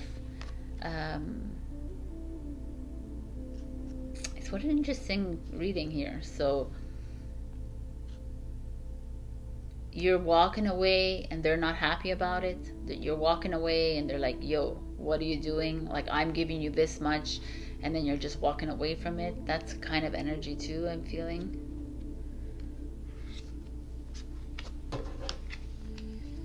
The root is the Four of Coins, so it's money related, it's like security related. An interesting energy. It's almost like there's financial stability is like a part of your life, like that's in the root of your situation right now. Like it's like almost feels like you're the one who's financially stable and you're cool, you're good about something, but you're moving away from something. So whether it's maybe a partnership, whether it's a job that is financially stable, but you're like, I can't do this anymore because the King of Wands, you're asking too much of me, kind of thing. It could be an agreement that you have that is money related, and this King of Wands is being obnoxious about it. And look, there's a lot of, and the offering is here, so that's interesting. There's a lot of things happening here where what I see is that you're walking away from something that is secure, and the King of Wands not happy about it. So like, it could be your boss, it could be your colleague, it could be a partner, it could be like a friend, it could be someone in your life, would be like a relationship too. You're walking away from, even though it was secure and it was like and it's not working for you anymore. And it's like not easy, because the King of Wands is not making it easy for you to walk away. Because when the King of Wands is crossed, they're going to make it, it's like a Leo energy, lion. They're going to roar in the jungle, and they're going to make sure that everyone hears what you're doing, right? And what's coming is the Knight of Wands, which is the Sagittarius energy. Which is like, if you look at him, he's like in an acrobat kind of thing, which is a freeing, traveling. It's almost like you are moving into a free-spirited way of living, like a creative. You're moving into something more artistic, more open. I almost feel like this Four of Coins was keeping you boxed in a little bit. It's keeping you in the matrix and the illusion, and very much like tied down to something. And it's almost a blessing that the King of Wands is being obnoxious and saying, well, get the fuck out of here if you're leaving, kind of thing. You're like, you're sad about it, but you're like, I gotta go, because I gotta go start something fresh. I gotta go jump into a casual relationship and feel love again and feel like alive again. I just gotta jump into something completely new again. That's the Knight of Wands. It's like charming, playful, like joie de vivre. Like that is that feeling I'm getting here. Wow. And then in the future is a Seven of Pentacles in reverse. Seven of Pentacles is the patience, and now you're, is it like, was it upside down like this? No, I don't think so either. Okay, sorry about that. I think that I put it in wrong. The Seven of Pentacles is patience. So it's like patience of what's coming. So there might be a little bit of a push and pull in your life right now. Maybe you are leaving something, whether it's a job or relationship, whether it's a friendship, whether it's family, or situation in your apartment, your home. You're leaving something behind that is not going quietly. Because there's someone, it could be your landlord that's like giving you problems. It could be like your boss, whatever I said, or your friend, like someone that's not letting you go easily. And you're leaving behind something of security to move into this Knight of Wands energy of free-flowing, who knows what's going to happen tomorrow kind of energy. And the future is like, you're doing well, because it doesn't matter, because what you've left behind perhaps is going to grow once again. There's something coming for you again. Ugh, I love this energy. This is amazing, Virgo.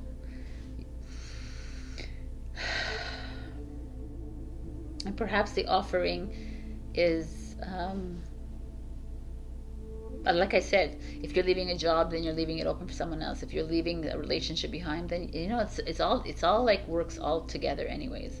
And perhaps you are have more to give when you leave this behind and you move into something fresh and new. This is like a beautiful card, beautiful energy here.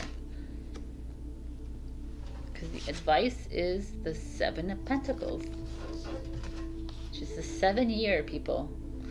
7 is showing up. So 7 is have faith, and 7 is have faith and be patient that miracles are coming your way. Things are starting to work towards, they're working in your favor. Regardless of this King of Wands energy that's stopping you or trying to like to ruin you kind of thing for you leaving. It's not working.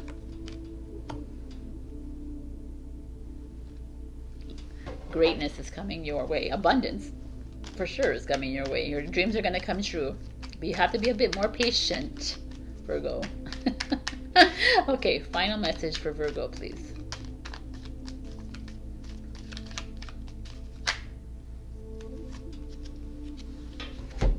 You got a lot that came out. I'm going to see if you need this. Creation. Being creative is a wonderful way of witnessing the unfolding of your limitless creative soul. Let's start being creative, my beautiful Virgo. Start dreaming a dream, doing things on a whim, doing things less controlled, and watch as things start to come into fruition for you, because that's what these cards are. Things will slowly come back to you as you intended in your plan. So let that happen. And you know what? Even if this person is causing havoc and chaos in your life, let it. Knowing that what's coming for you. So, this is your reading, Virgo. Check your rising and your moon as usual for other messages. Please like, comment, share, and subscribe. Helps with my channel. I believe next week I will be giving a giveaway of a 1-question reading. So please enter your comments, and I will see you next week. I love you. Bye. Happy 2023. Hello, my beautiful Libra. We got the Creator. I mean the Creator in it of itself. I can't speak anyways. In of itself. You understand? Creator, source, God, universe. That's what this is. It's coming here today to ask you to tap into your creativity, tap into your consciousness, tap into the power that you have. What is it inside you, Libra? Where is it? There's a part of you that needs to be doing something else perhaps in your life, and you're settling. You're just following a routine life, and this is coming in and say, come on, color your life. Where is your life dark and black and routine? What is it that you want to do? This person is painting. Do you want to paint? Do you want to draw? Do you want to sew? Do you want to create scrapbooks? Do you want to renovate? Do you want to flip houses? Do you want to, I don't know, do whatever it is you want to do? There's this feeling here that some of you are holding back on your creativity, and the 7 year is asking you to be 100% creative, to tap into that, because the more you tap into your creativity, the more the ripple effect happens in the consciousness, the more we become creative, right? So tap into that which is like trying to come out of you. Oh my God, these cards. Okay. 6 of Swords. In the past energy is this feeling of you stepping already in, knowing that there's something else. Maybe some of you have left a job. Maybe some of you have left a relationship. Maybe some of you have left behind your work to go into school, like school. You know what I'm like? There's a feeling here of you ready. You're on the boat. You're ready to leave. Wow. You are here. The Queen of Swords is Libra. Comfortable in herself. Sitting on this ledge in the middle of the mountains in the sky, looking forward, right? Very 6 of Swords in Aquarius energy, so it's your energy is showing up here. Some of you feeling centered. Some of you feeling ready to move into this. But your challenge is the Queen of Cups, which we'll get to in 2 seconds, because the Queen of Cups is all about emotions, spirituality. It's like the Queen of Swords is not emotional, right? The Queen of Swords is very reserved, cold even. I'm not saying that you're all cold, Librans, but very practical, rational. The Queen of Cups is not that. You know, she's just luxuriating in her bath here, and it could be a mother energy around you that is holding you back from being this creative energy. It could be a woman in your life that is that's holding you back, that's resisting, that's bringing up fear within you of your next step. The Queen of Cups is always like, it feels to me like a mother energy. It could be like, again, a woman, a female energy that's very spiritual in your life, or a female energy that's very nurturing and loving, that's keeping you from progressing. And in the root is the sun energy, which is gorgeous. Look how gorgeous this card is. The sun energy is like you shining your light, you doing what it is that you want to do, you like fulfilling, you content, like living in a maybe some of you live in warm countries in the sun and like tropical.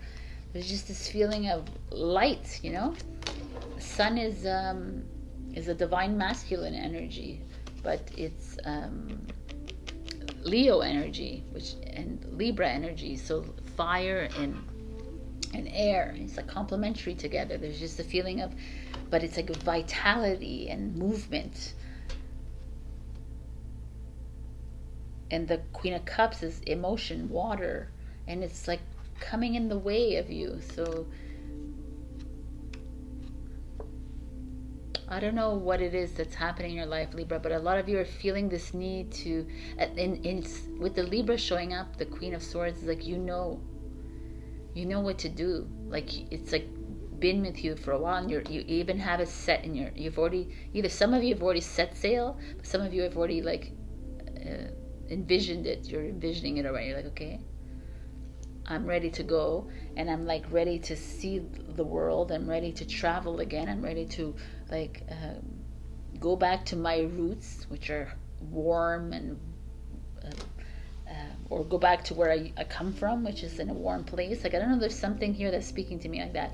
And this Queen of Cup energy is around you, almost making you feel bad, almost making you feel lesser than, almost making you feel you're just dreaming. You're just like,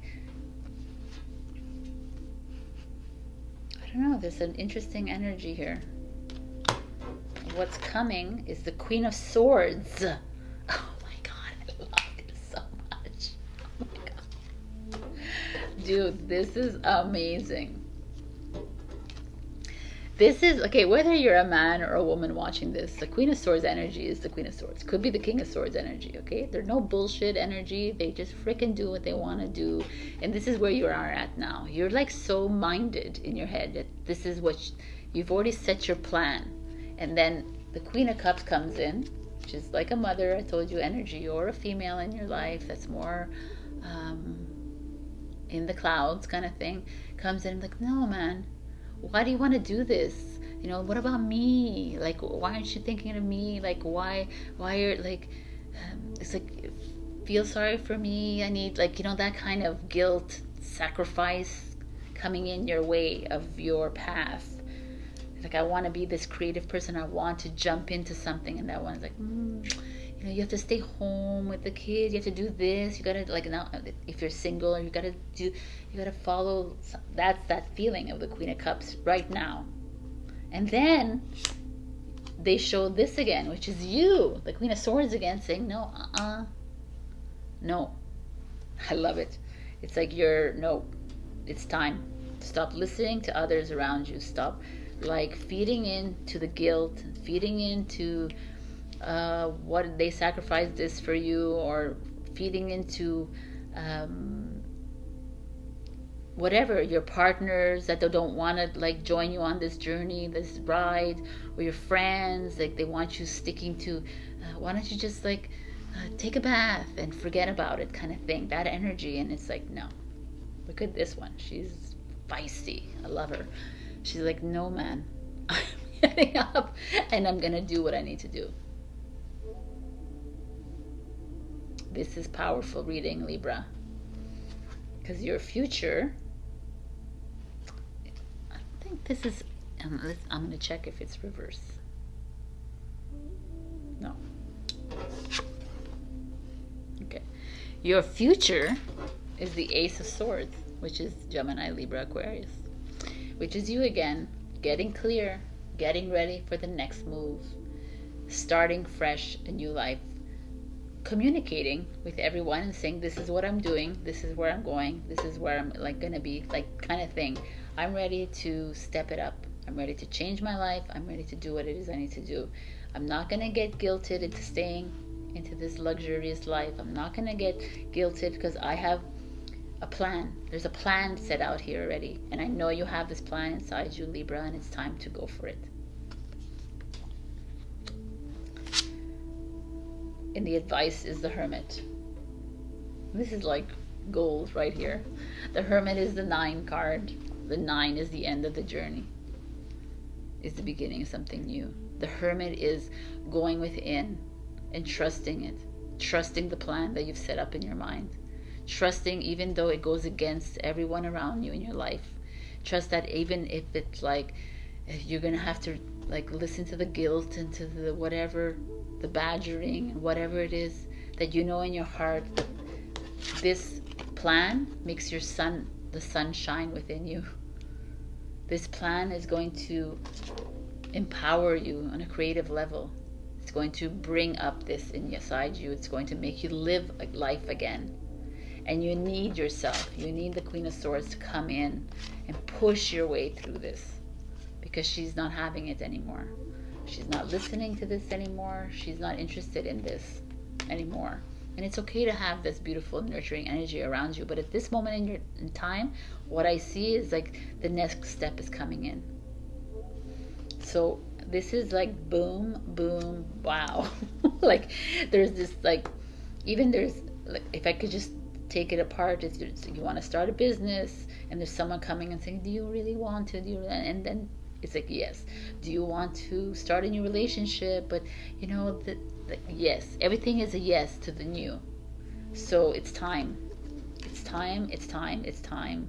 And it's time to listen to yourself, like the turtle has for the thousands of years that it's here. It's time to be that leader in the dark. Oh, what a great, great reading this is. So I don't know who it's, if this doesn't resonate with you, you go check your rising and your moon, but it feels right for me. This is the message that's coming through. We're going to give you a last message with the Starseed Oracle. Libra, please. Advancement. A strong energy is propelling you forward. Follow the stirrings of your heart. I mean, I can't make this up. I love that.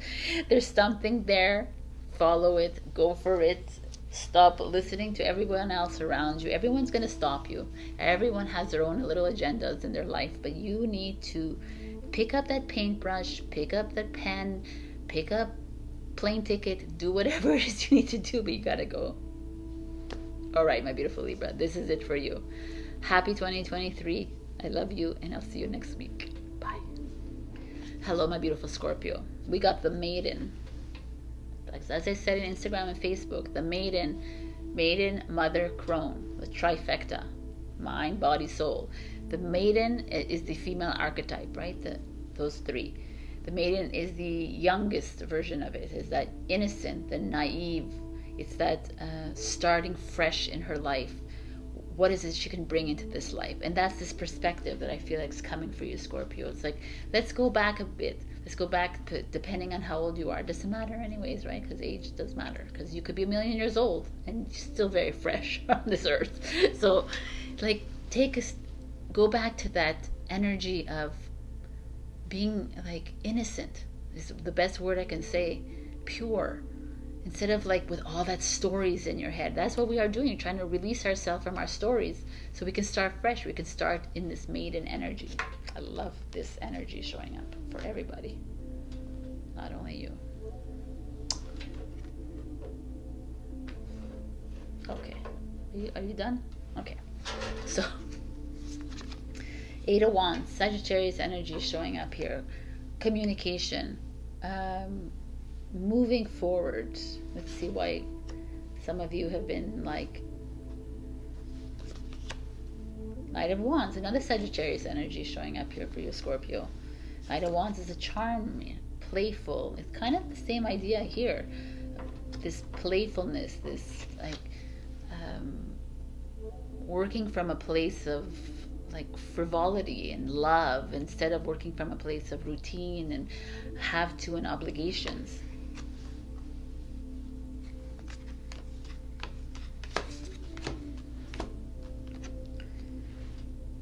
Your challenge is the 5 of Wands, which is Leo, but it's 5 of Wands is your struggle. You're struggling with yourself. You're struggling with others.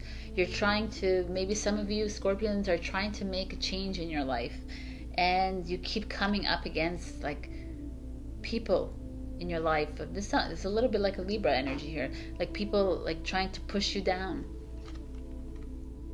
Other people's opinions, like it almost feels like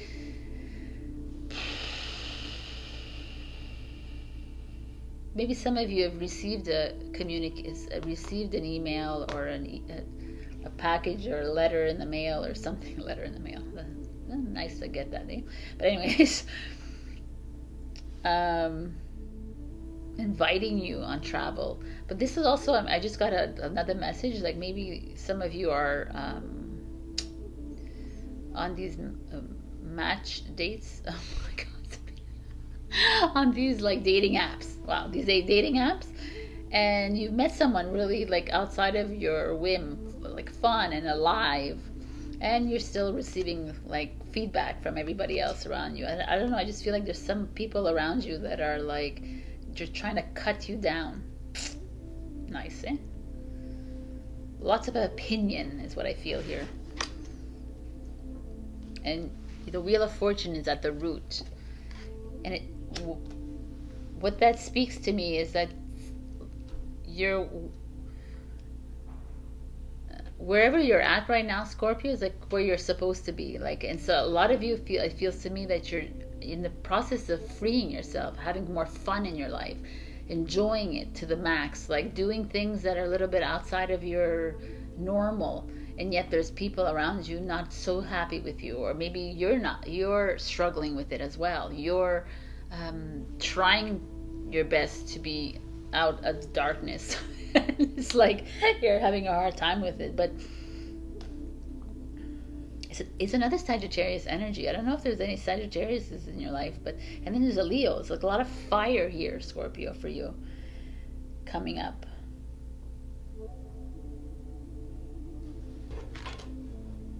And Queen of Wands is Aries. It's fire energy again. The Queen of Wands energy is like this very risk taker, courageous woman who wants to enjoy life to the fullest. She's the party animal of the queens. She's the like festive, let's do things kind of thing. Let's enjoy life. Let's begin a business, start a business together. Let's do things like let's get into a relationship. You know, she's very open-minded, very courageous. There's just this feeling here. I can't believe this. If this is a fire sign, I'm gonna freak. No, it's not a fire sign, but wow, there's a lot of fire showing up. So I feel like it, and it coincides with these colors here: the pink, the orange, the fire, the 8 of Wands. You know, the colors are here. They're showing up here for this card. In the sense, it's time to make that change, to make a change in your life. I truly feel like, Scorpio, you're being, this is a gorgeous reading. Yeah, you're being asked to like release yourself from your constraints that you give yourself. By the way, it's only you who gives yourself those constraints. The Five of Wands is this energy of uncomfortable change coming your way, and you're uncertain how to deal with it. And I also feel like there's like some people gossiping, or some people bringing you down a little bit around you. It could be a Leo, it doesn't have to be, but it just feels like there's it's almost like people are used to Scorpio being broody and moody and dark, you know, and they're not used to you being so vivacious and outgoing kind of thing. And they're like, yes. They're not like, yes. They're like, what are you doing? And you're enjoying it. You're exactly where you need to be, is what I see. You have entered a new phase of your life where you are not wanting to stay at home anymore. You're ready to start that new project. You're ready to start that new relationship. You're ready to start that new friendship. It's like it's time for the start, and it's all in the cards, regardless of the resistance you're getting, because the future is the High Priestess.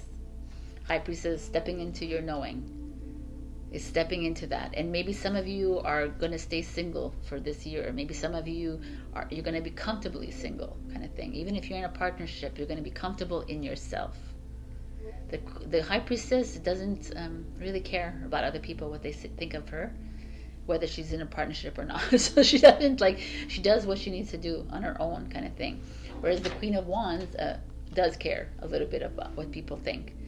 But this one is like, I'm going to do me, and you do you, I'll do me kind of thing, energy. And I kind of like them coming together, because that it's a good combination, working in unison to to battle against these people, to better like leave them behind. And who cares if people don't like the new you? It is what it is. I love it. And the advice is the Four of Cups with this rat on these cups. The Four of Cups. Four of Cups is usually being bored and annoyed by yourself and not trusting, because you're like, he's sitting on top of the cups that are full, and he's not trusting that these cups will remain full kind of thing. Like, he's not trusting in the divine source, like the help that you're getting. And it's like the advice is like, it's time to trust. It's time to allow this change to happen. There's this very energetic change happening here for you. I don't know if you're being offered an amazing new job, a new position, a new role, or even just a change of you're traveling, you're being propelled by your soul to go to a warmer country. Whatever it is, know that this is where you're supposed to be. This is destiny at play right here. And to continue with the call, to move forward in it. And stop doubting yourself.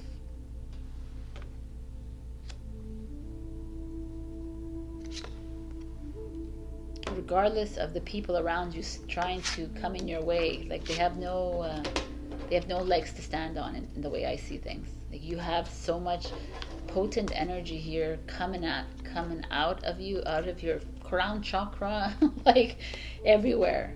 This is a beautiful energy.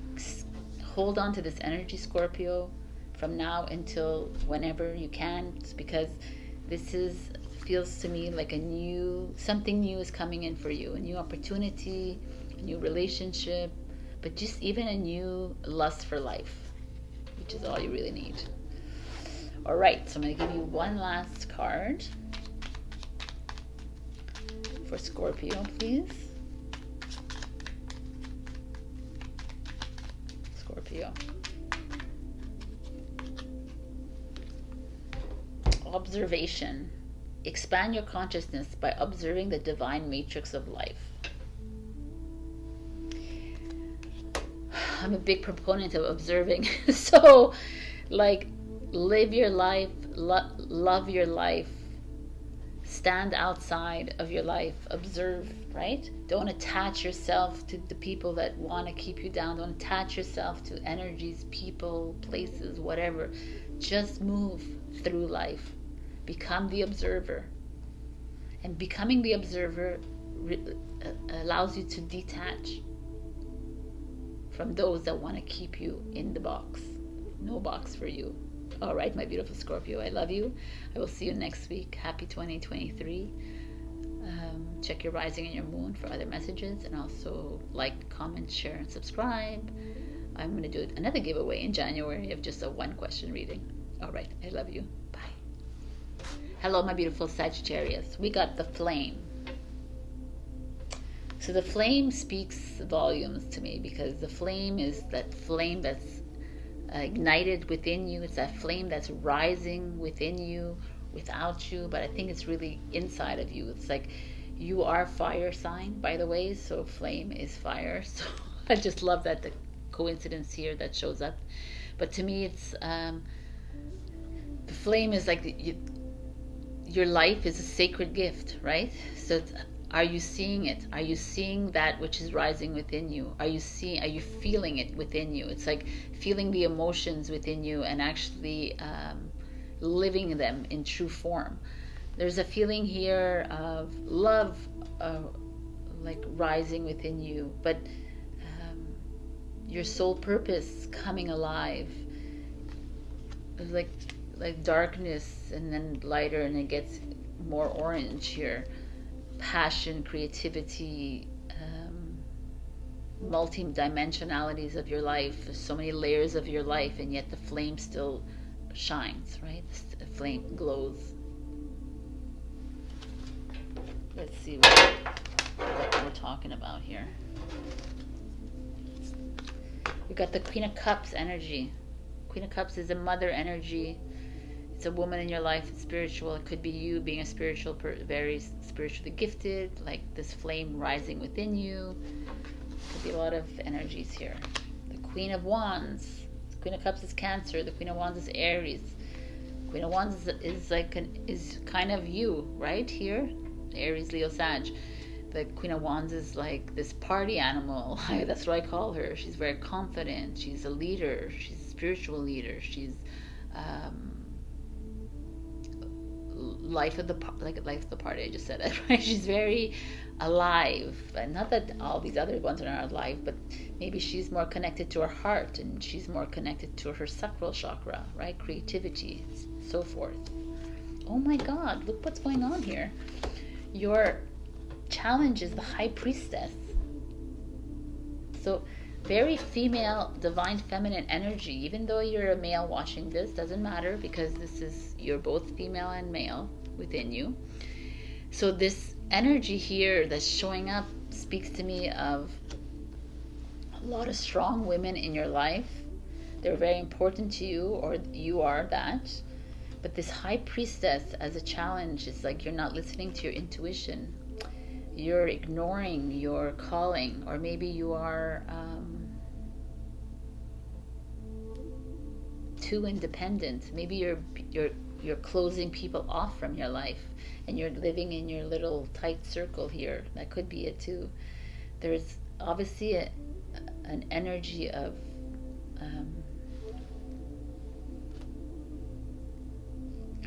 there could be like you having a clash with the female in your life, that there's too much female energy that's around you. They're trying to control your life almost. They're trying to make you into something that you're not. That could be it too for some of you. But like you've almost lost touch with your intuition.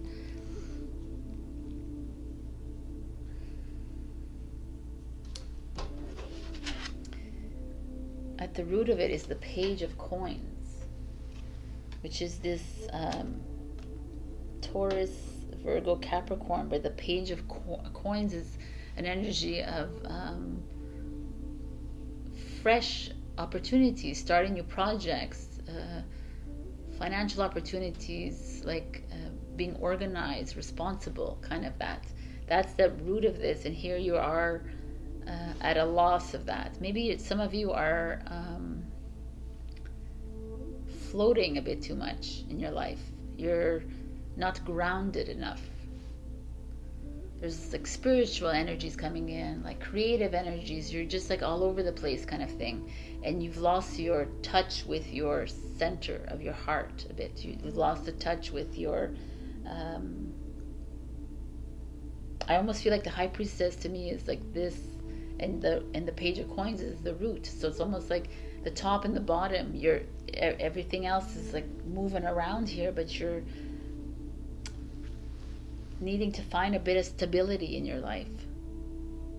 You're all over the place. I feel your mind, like a lot of things are the Five of Swords. What's coming? It's like Five of Swords to me is like gossiping, or it's not even that. It's like a war of words. It's like fighting, quarrels, revenge. The feeling of like you've won, but you really haven't, kind of feeling. So there's some interesting. I'm going to look at all your cards to have an understanding. The Ace of Pentacles is the future, which is money and financial stability. So it's almost strange. So you're having, like, there's some of you that are going through a little bit of a battle with, not a battle, like, but like, there's conflict with females in your life. A mother, a best friend, strong women, maybe a mother-in-law, maybe a grandparent, like a spiritual teacher, or maybe a best friend. There's just this just a lot of energies.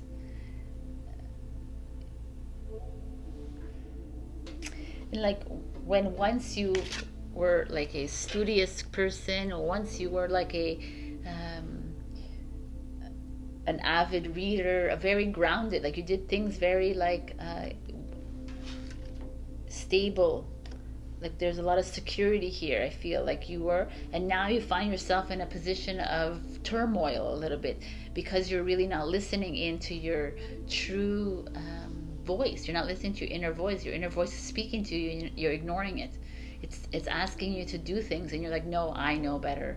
But the Queen of Wands, who's like pompous and a little arrogant as well, and the Queen of Cups, who can be very emotional and very too spiritual too, is too like in the clouds kind of thing, is showing up. And it's like, if you continuously live in that dreamy Cups world and that Wands like fiery world, you are going to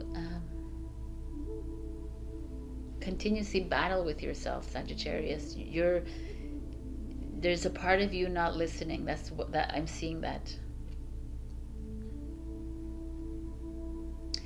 there's like maybe some decisions you're not. The flame inside you is like perhaps growing more and more and more, and it's getting stronger and stronger, and you're dimming it, even you're burning it out, because you're not truly listening to what that flame is trying to tell you. Like I feel like there's interference here from maybe other women, and they're getting involved, and they're like hyper emotional, and it's very intense, the feelings. The thing I'm seeing here is that you're not listening to what you need to do. You're too busy with the outside, with other people around you, even though they could be well intentioned. It's still like you're gonna have a little bit of you need to just step into your awareness again. That's what I'm seeing. If you don't, then the Five of Swords is going to be prevalent this week, and it's going to cause a little bit of chaos within you. But at the end of all this, there's like this Ace of Swords, which is a financial opportunity showing up, a new job, a new like money coming in, abundance showing up in your life. It's like perhaps you have to start.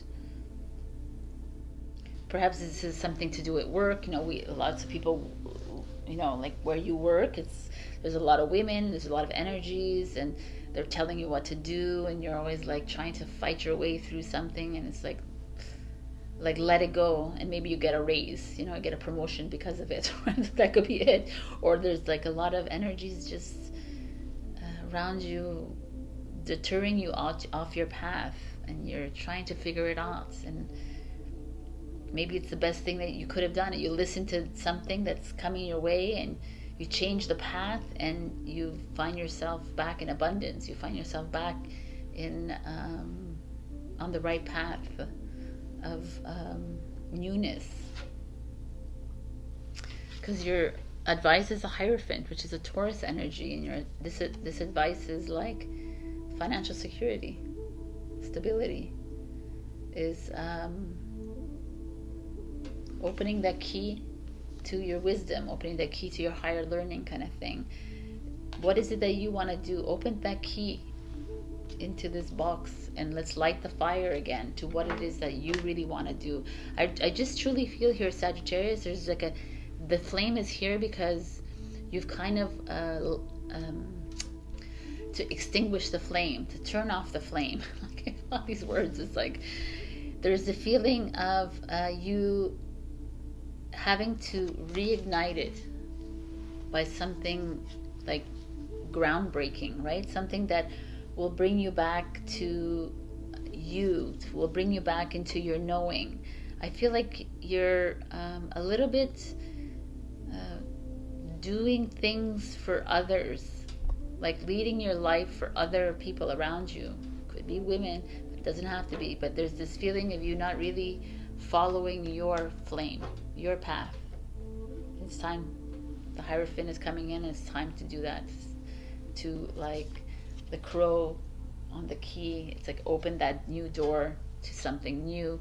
Open that door to where this new opportunity is is waiting for you. It's like it's reconnection time. Saggy. Very interesting energy, Saggy. So let's see. What is the message for Sagittarius, please?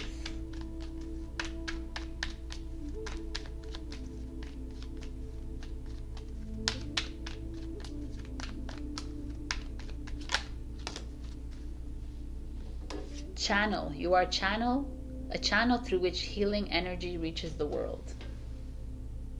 It's beautiful energy. When you get back to your High Priestess mode, then you can start to heal the world around you. But first we need to start healing with you. I like for you to heal within this these protruding energies that are coming in from the divine feminines in your life. It's very strong to me, or it could be cups or wands, male energy coming in. Regardless of what it is, there's this like combative energy around you, and it's time to listen into yourself and ignite that flame again. That's my last message to you. I hope this helps you. If not, check your rising and your moon for other messages, and I will see you next week. Please like, comment, share, and subscribe. And if you leave a comment, I'm going to enter you into a giveaway for a 1-question reading. I love you. Bye. Hello, my beautiful Capricorn. We got the thread. When I first saw this, I thought I saw a needle, and now I see a person. Wow. Wow. I see eyes behind. I didn't notice these eyes behind the mountain. Antuga. The thread is what holds together your clothes, what holds together the fabric of life, right? What holds together different pieces of fabric, wood, whatever it is, right? Wood, like whatever, you understand. The thread is like bringing together families, friends, co-workers, whatever. If you're the thread is showing up here to me. It's like you're the one, you're the core, you're the foundation, you're the one bringing things together. This is really important as we move into this new energy of 2023 as well, because we're not here to be standing alone. We're not here to be doing everything on our own. We're here to be collaborating and working with others. So I'm going to see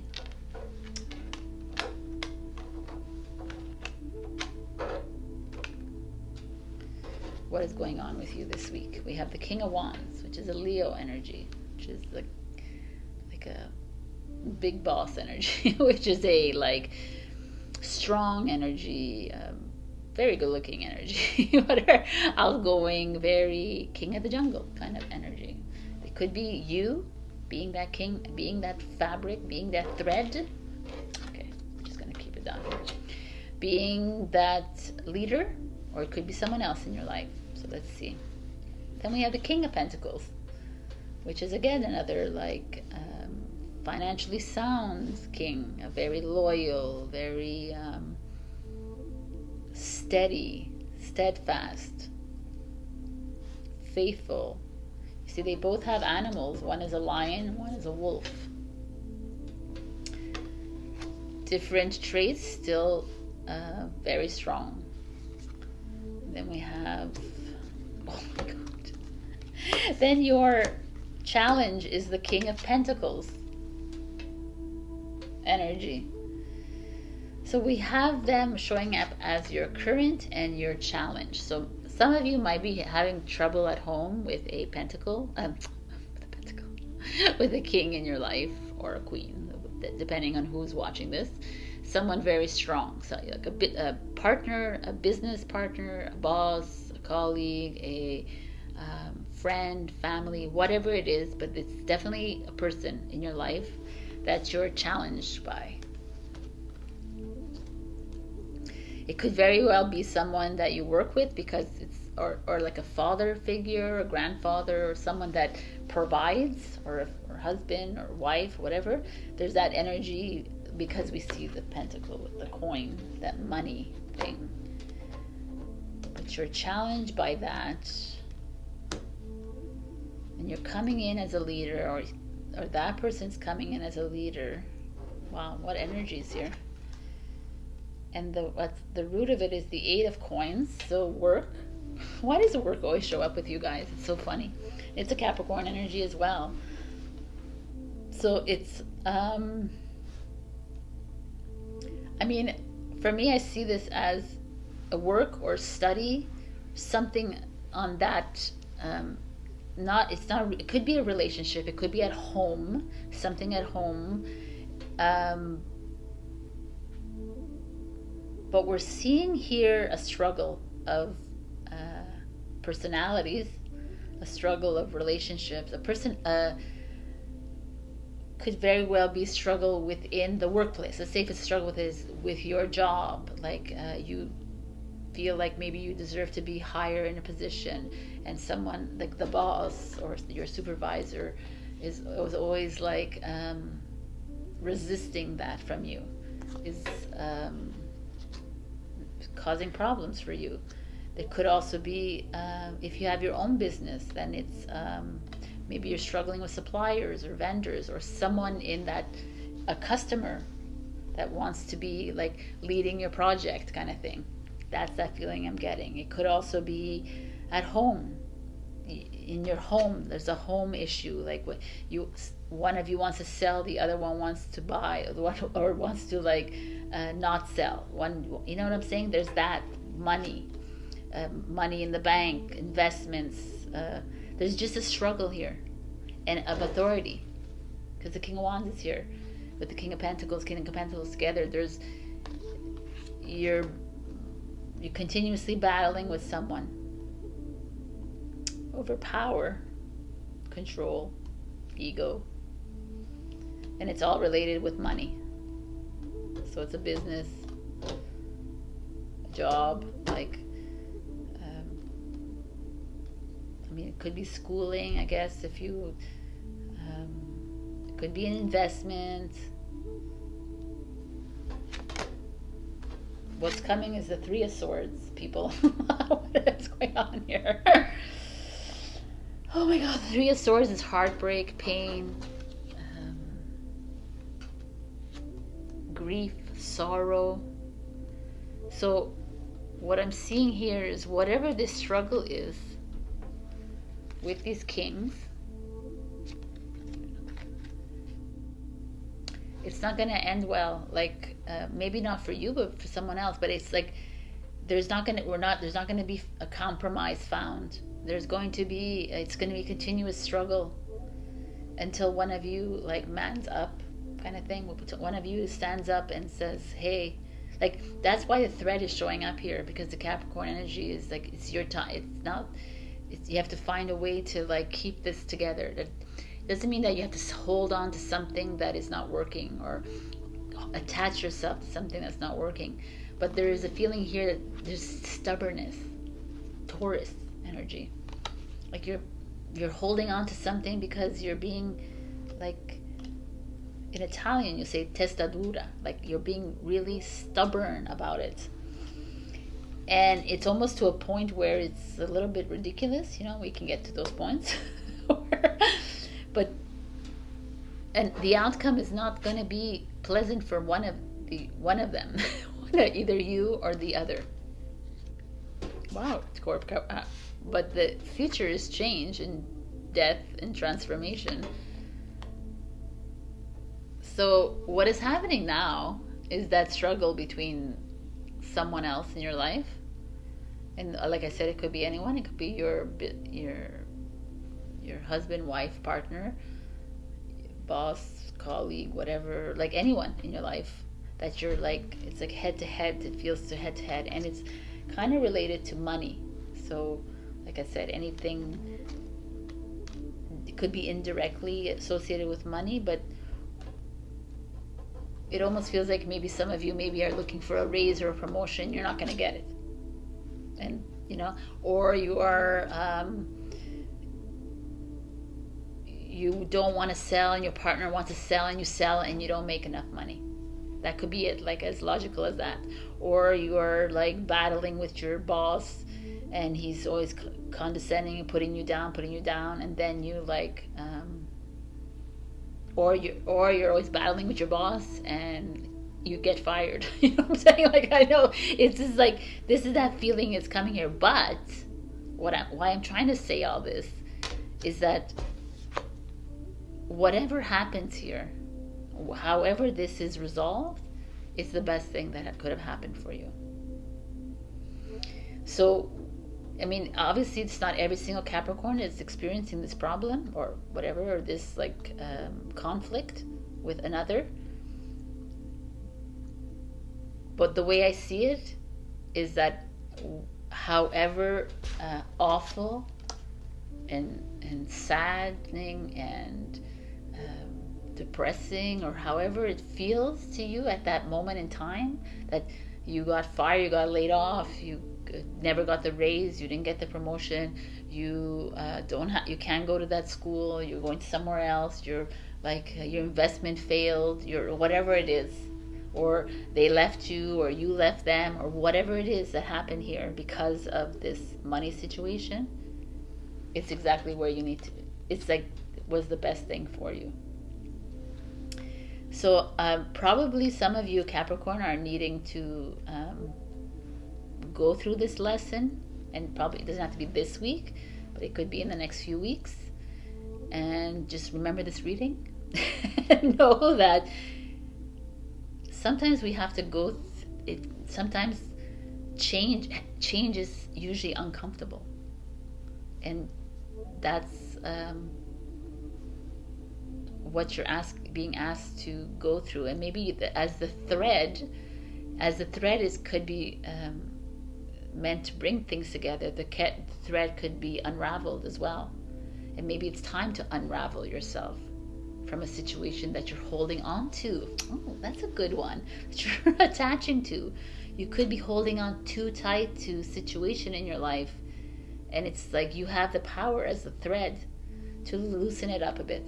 And it might hurt that other person, and you might feel hurt by it, but it's the best thing for you. So death for me is the best thing that could show up here. There's just a lot of power struggle here, and there's no place for power struggle in 2023.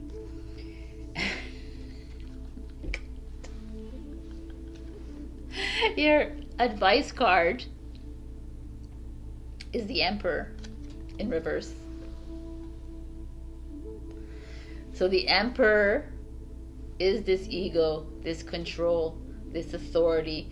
It's this like struggle here that you're feeling. In reverse is like it's time to let go of that. It's time to let go of the control. No one can control you anymore. No one has the authority over you, Capricorn. You are the thread. You choose if you want to tighten up this fabric, this relationship, or if you want to loosen it up, or if you want to take it out altogether. The Emperor in reverse speaks of greatness over here, because it's time to release yourself from anybody's shackles, release yourself from anybody's or things that you need to follow, rules that you need to be like. It's time to breathe again. And I'm sorry that you have to go through the Three of Swords energy, but I'm not sorry either, because Three of Swords for me is one of my most cataclysmic moments that you go through on this journey, because it's the release of all this pain that you're carrying around with you. So, wow, Capricorn. Like, what a great, it was a really good reading, by the way, but even though you're like, what? Change is coming for you in a interesting way. We can look at it like that.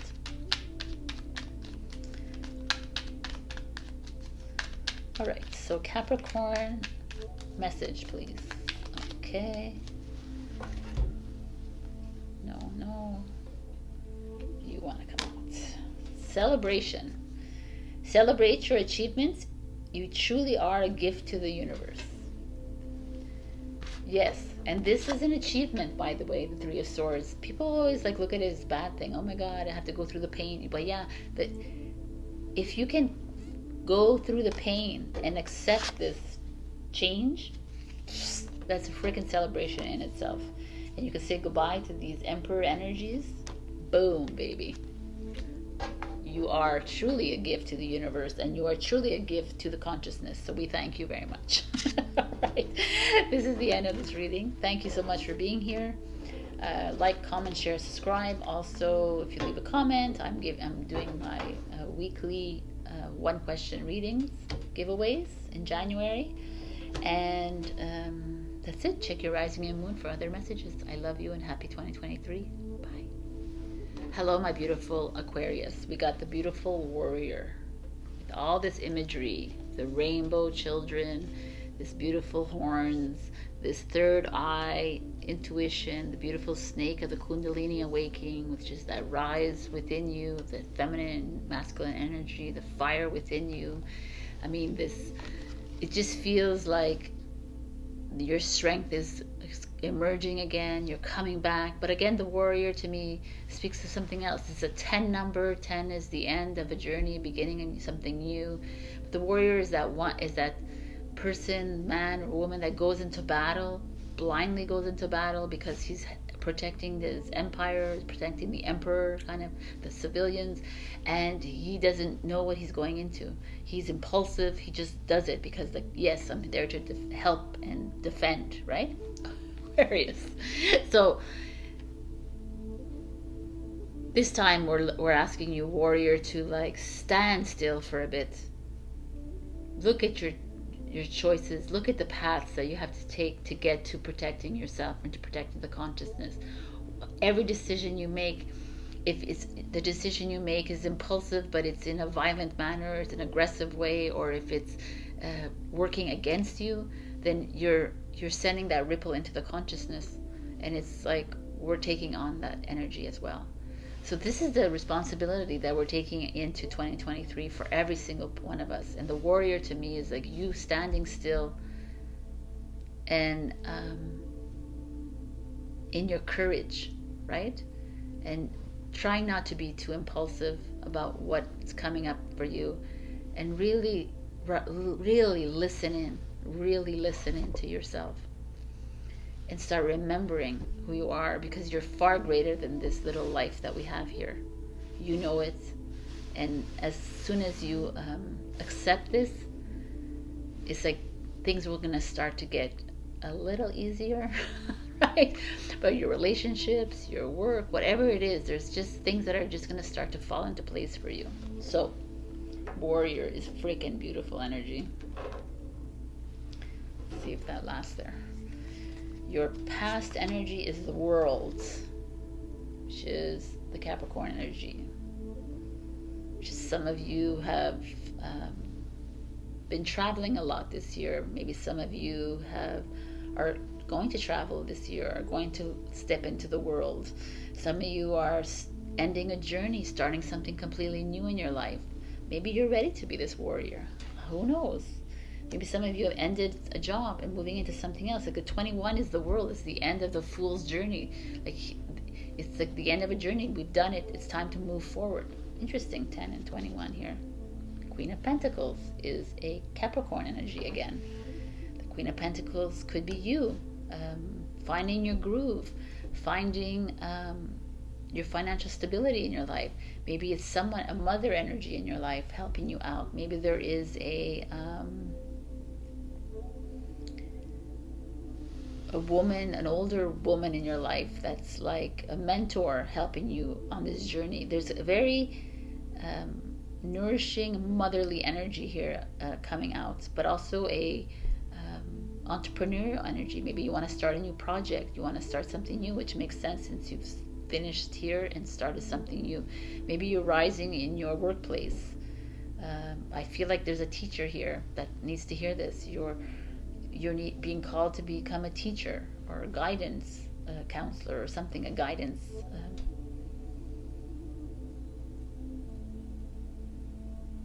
I don't know, it feels really okay. Let's see. Your challenge is the Emperor. Right? The Emperor and the Queen of Pentacles. Interesting. The divine feminine, divine masculine energy. You're being challenged by the government. You're being challenged by a father, a paternal figure in your life, a grandfather, a brother, someone that's older than you, someone that is a boss, a colleague, like someone authoritative also could be.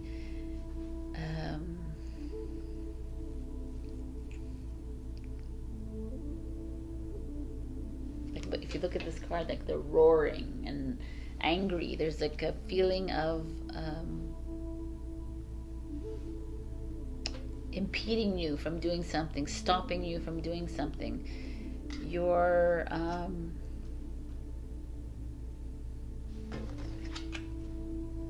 the Ten of Swords. Look at this illustration. It's hilarious. Okay. The Ten of Swords is that energy, a 10 again at the end of a journey. It's like you're done. Like this is like you're done with feeling guilty, feeling manipulated, feeling sorry, feeling anxious, feeling stressed, angry, sad, pain. You're done. You've done it. Like it's almost like we've gone through it. Insecure. I'm tired of feeling insecure. Why can't I just get into that job and really love it? And then the Emperor is there, well, because you're not good enough, kind of thing, right? And the Emperor is there like, well, you're not going to get the raise or the promotion because you're not that good. And then you're like, that's why she's here. She's like, yo, man, who are you again, Aquarius? Like, it's enough, like, following the rules. Like, where are you? Like, Aries, this is following rules. You're being given like a new road, a new path to jump into something completely new. And with this Queen of Pentacles here, she's here to help you through this, or she's you sitting luxuriously on her thing in the nature and saying, okay, I'm gonna rethink this. I'm not gonna go in so impulsively like the warrior does. I'm gonna be a warrior though. I'm gonna sit still and I'm gonna think about this, but not think too much. I'm gonna go into my heart. I'm gonna start listening into there. What is my soul telling me to do? Not my thoughts. That's the Emperor. Not my programming and my conditioning has told me that, well, this and this is the way it should be. And the Queen of Pentacles is like, well, she's there too, but the Queen of Pentacles is like, no. And the Ten of Swords is like, Yo, man, Aquarius, don't you think you've gone through enough in your life? It's time to finish this shit. Like, that's what I feel. It's time to like start fresh. Some of you might be having problems with the law. Some of you might be having problems with like there's something authority, or someone very dominant in your life is trying to like veer you off a path. There's very much this newness showing up for you. Some of you might want to move away, travel, like do something new in another part of the world, and there's this energy like no, stay, and you're like no, like you're finished. I really feel like some of you are going to start a new business, definitely a new project here. That is not usual, that's not normal, because the Emperor is here as a challenge, and it's not going to fit into normal world.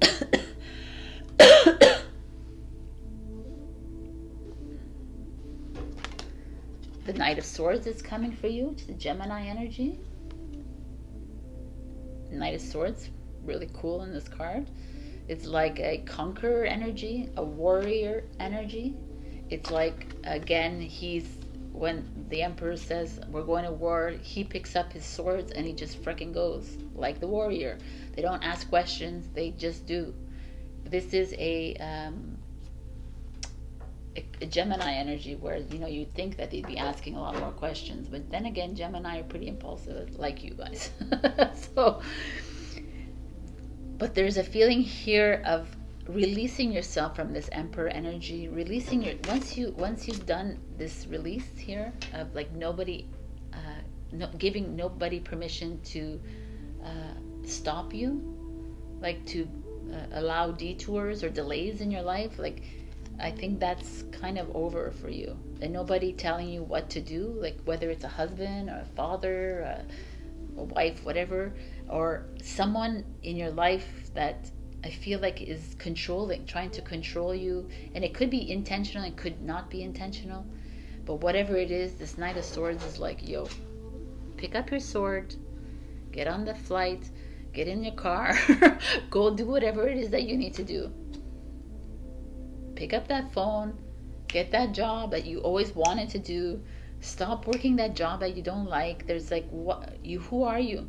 A warrior, right?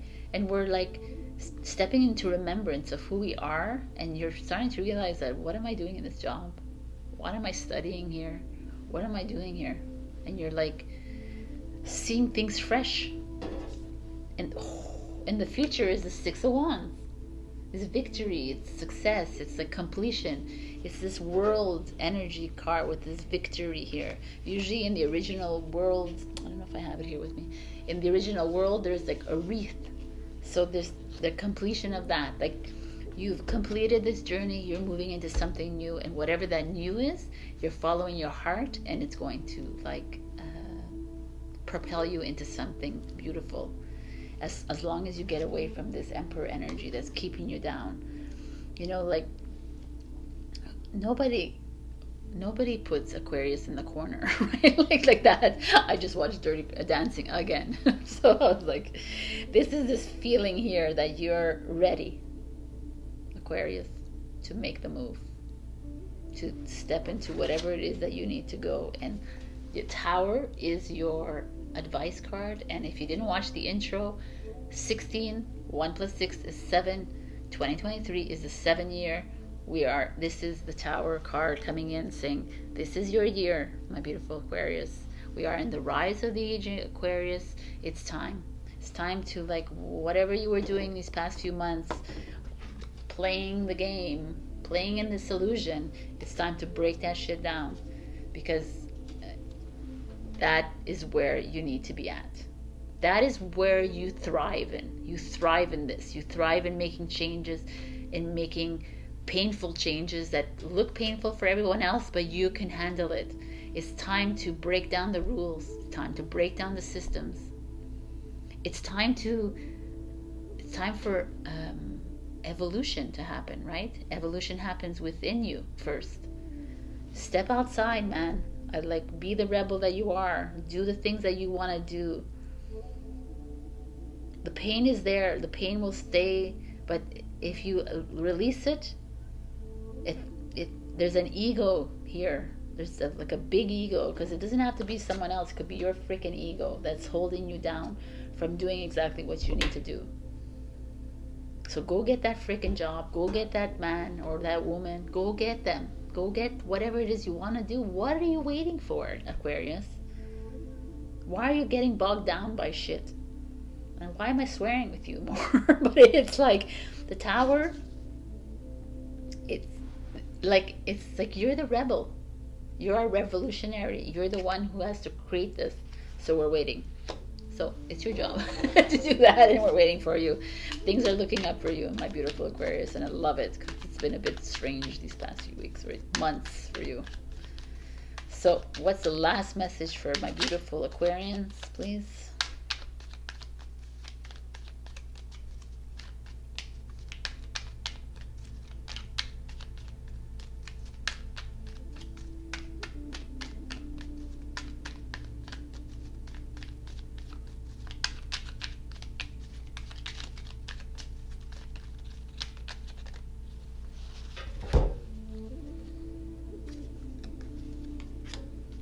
Gaia.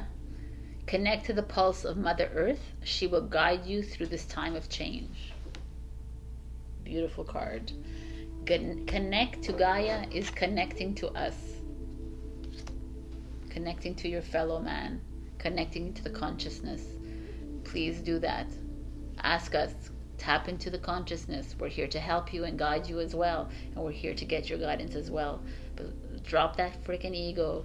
Drop all those people around you trying to push you down into this little box that you don't belong in, because you are this. And you are this. And you will be this. So, I love you, and I'll see you next week. This is a beautiful reading. Check your rising and your moon for other messages. Please like, share, comment, subscribe. Also leave a message, and I'm starting my giveaways of 1-question readings in January as well. I love you. Bye.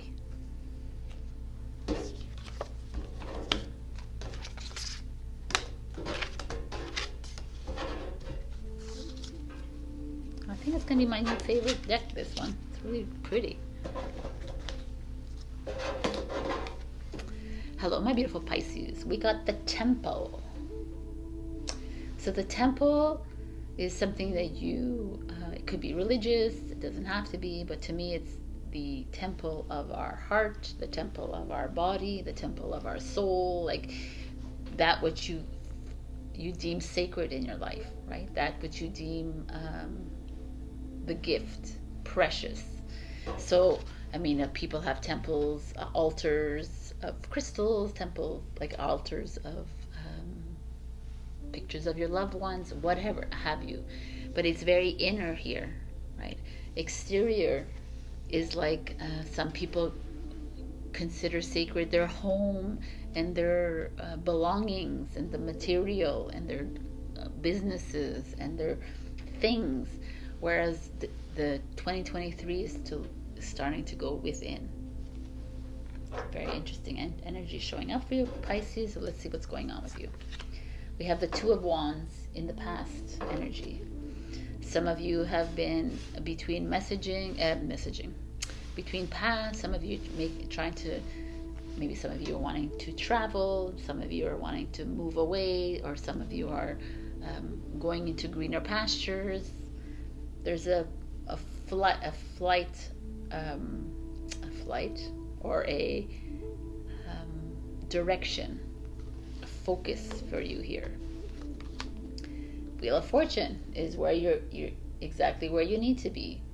You're like balancing on one leg. You're feeling confident at this very moment in time. You're feeling like things are falling into place for you.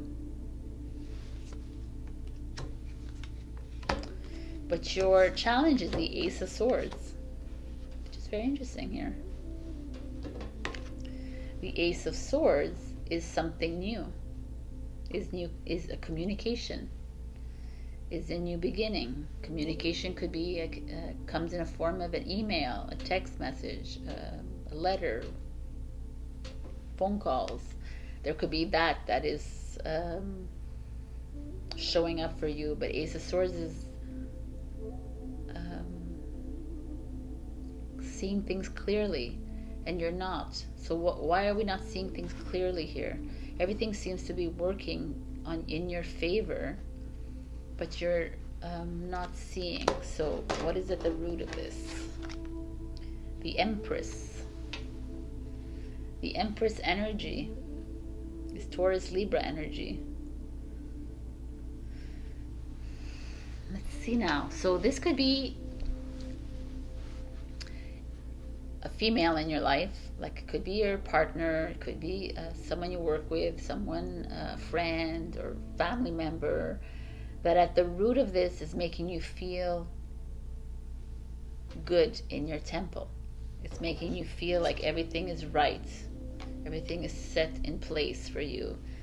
But yet, like almost like the Empress is the root of your feeling good, right? Of your feeling goodness, of your strength, is why you can stand on these revolving discs with one leg in perfect equilibrium, because of this Empress energy. Yet the Ace of Swords is like you're afraid of a new beginning. You're afraid of you're not seeing things clearly. Let's see what is going on here. The Nine of Cups is you, energy, Pisces. What's coming is fulfillment, reward. But I'm wondering what this Ace of Swords is. It's almost like a like you're not ready for a new beginning. It's like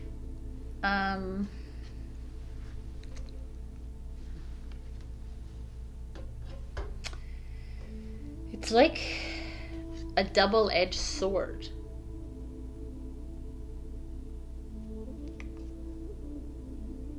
Like fight or flight, you know, like a survivor mode for you at this moment in time.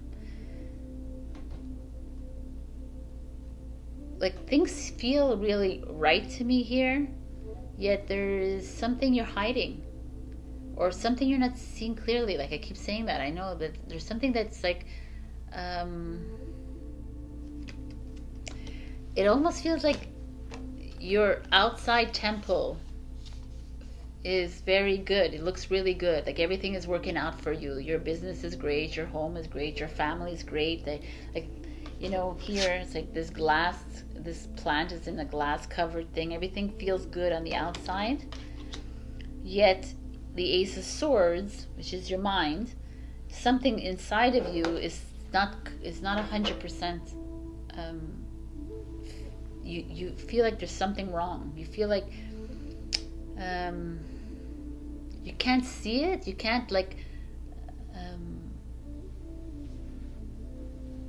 it's not materialized in front of you, but there's something off for you, and it's kind of keeping you like even though you're balanced here, there's a part of you that feels like, you know, you're balanced on the outside and the physical, but inside you're a bit perplexed. So I'm going to probably pull again for that, because here what's coming is something great, and then the Six of Pentacles, money coming in, money coming out, like there's an exchange of money, so you're making a profit here, or your money's coming to you.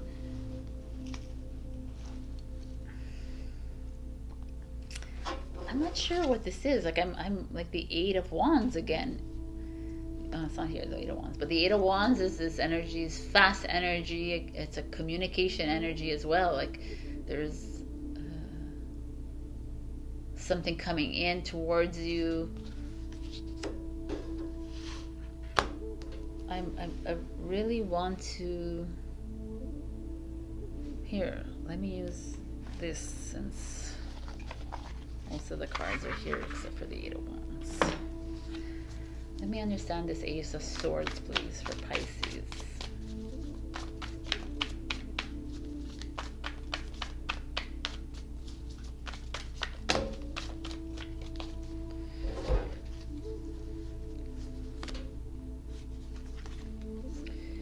Four of Wands and the Daughter of Wands.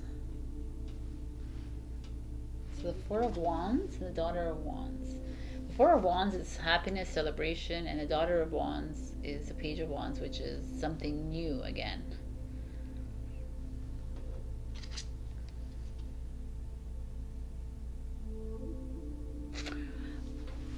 I almost see it as this. It's like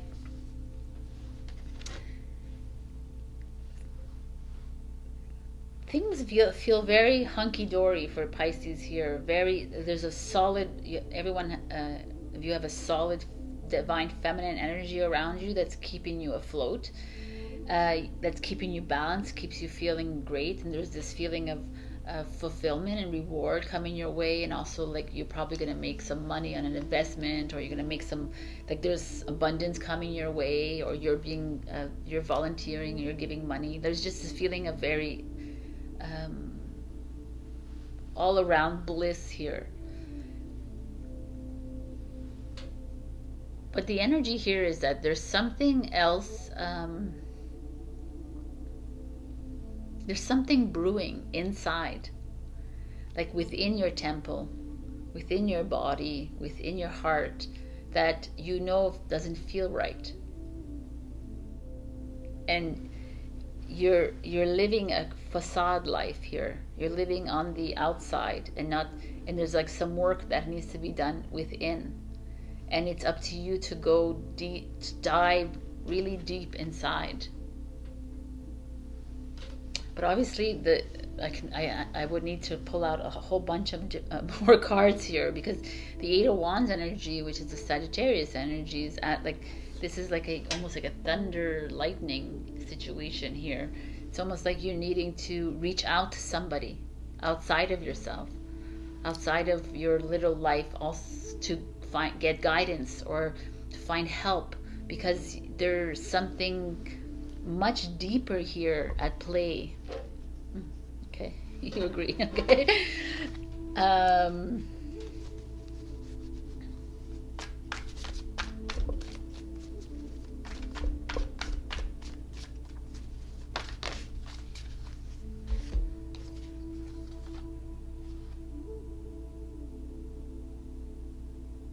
5, 6, 7, 8 of Swords. Yeah, the Eight of Swords energy is something that you're hiding behind, you're cocooning yourself, and then there's the Mother of Pentacles again, which is this female energy. So there could be something going on with a female energy here.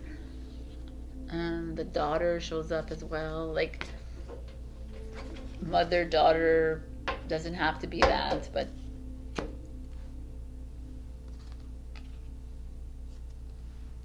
for me, it's like really beautiful. If looking at this like that, there's everything, it looks great, but there's a little bit of a deeper level that only you know, Pisces, that you might be struggling with, and it's for you to face. And maybe you need to reach out to someone to get guidance on this, because everything else feels good, like your money's coming in your way and happiness feels good on the outside, and there's like everything is set up really, really good on the outside of your temple, but inside I feel like there's some pain, some miscommunication that has occurred that is causing you to feel a bit lesser than, or you're unstable. And I know, like, it doesn't look in the cards, but all these cards that showed up, that's the feeling I'm getting. So if you resonate, you resonate. If you don't, then take the beautiful part of this. But I really feel there's something much deeper here in the cards for you, and you're having to look a little bit deeper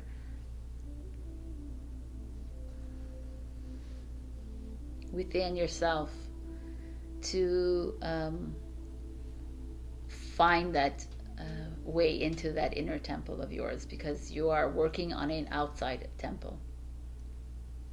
Everything is like hunky-dory on the outside, but inside there is some pain that needs to be addressed. All right, my beautiful Pisces, I'm going to give you one last message.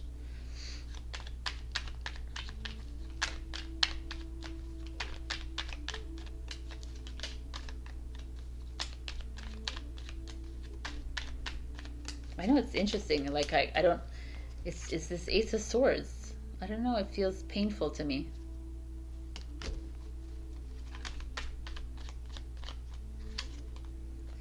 Magnificence. You are amazing, magnificent, and unique, but most importantly, you are enough.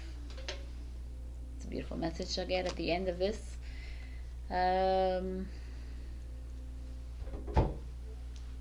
Things look amazing. There's just a little part that feels ominous to me. So if you're feeling that about yourself, then it's time to dig a little deeper. And if you don't know how, then reach out to someone that can help you. That's what I have for you. I love you. Check your rising and your moon for other messages. Also share, comment, like, subscribe, and leave a message this week. And next week I'm giving away a 1-question reading. All right. I love you, and I'll see you next week. I said that already 3 times. Happy 2023. Bye.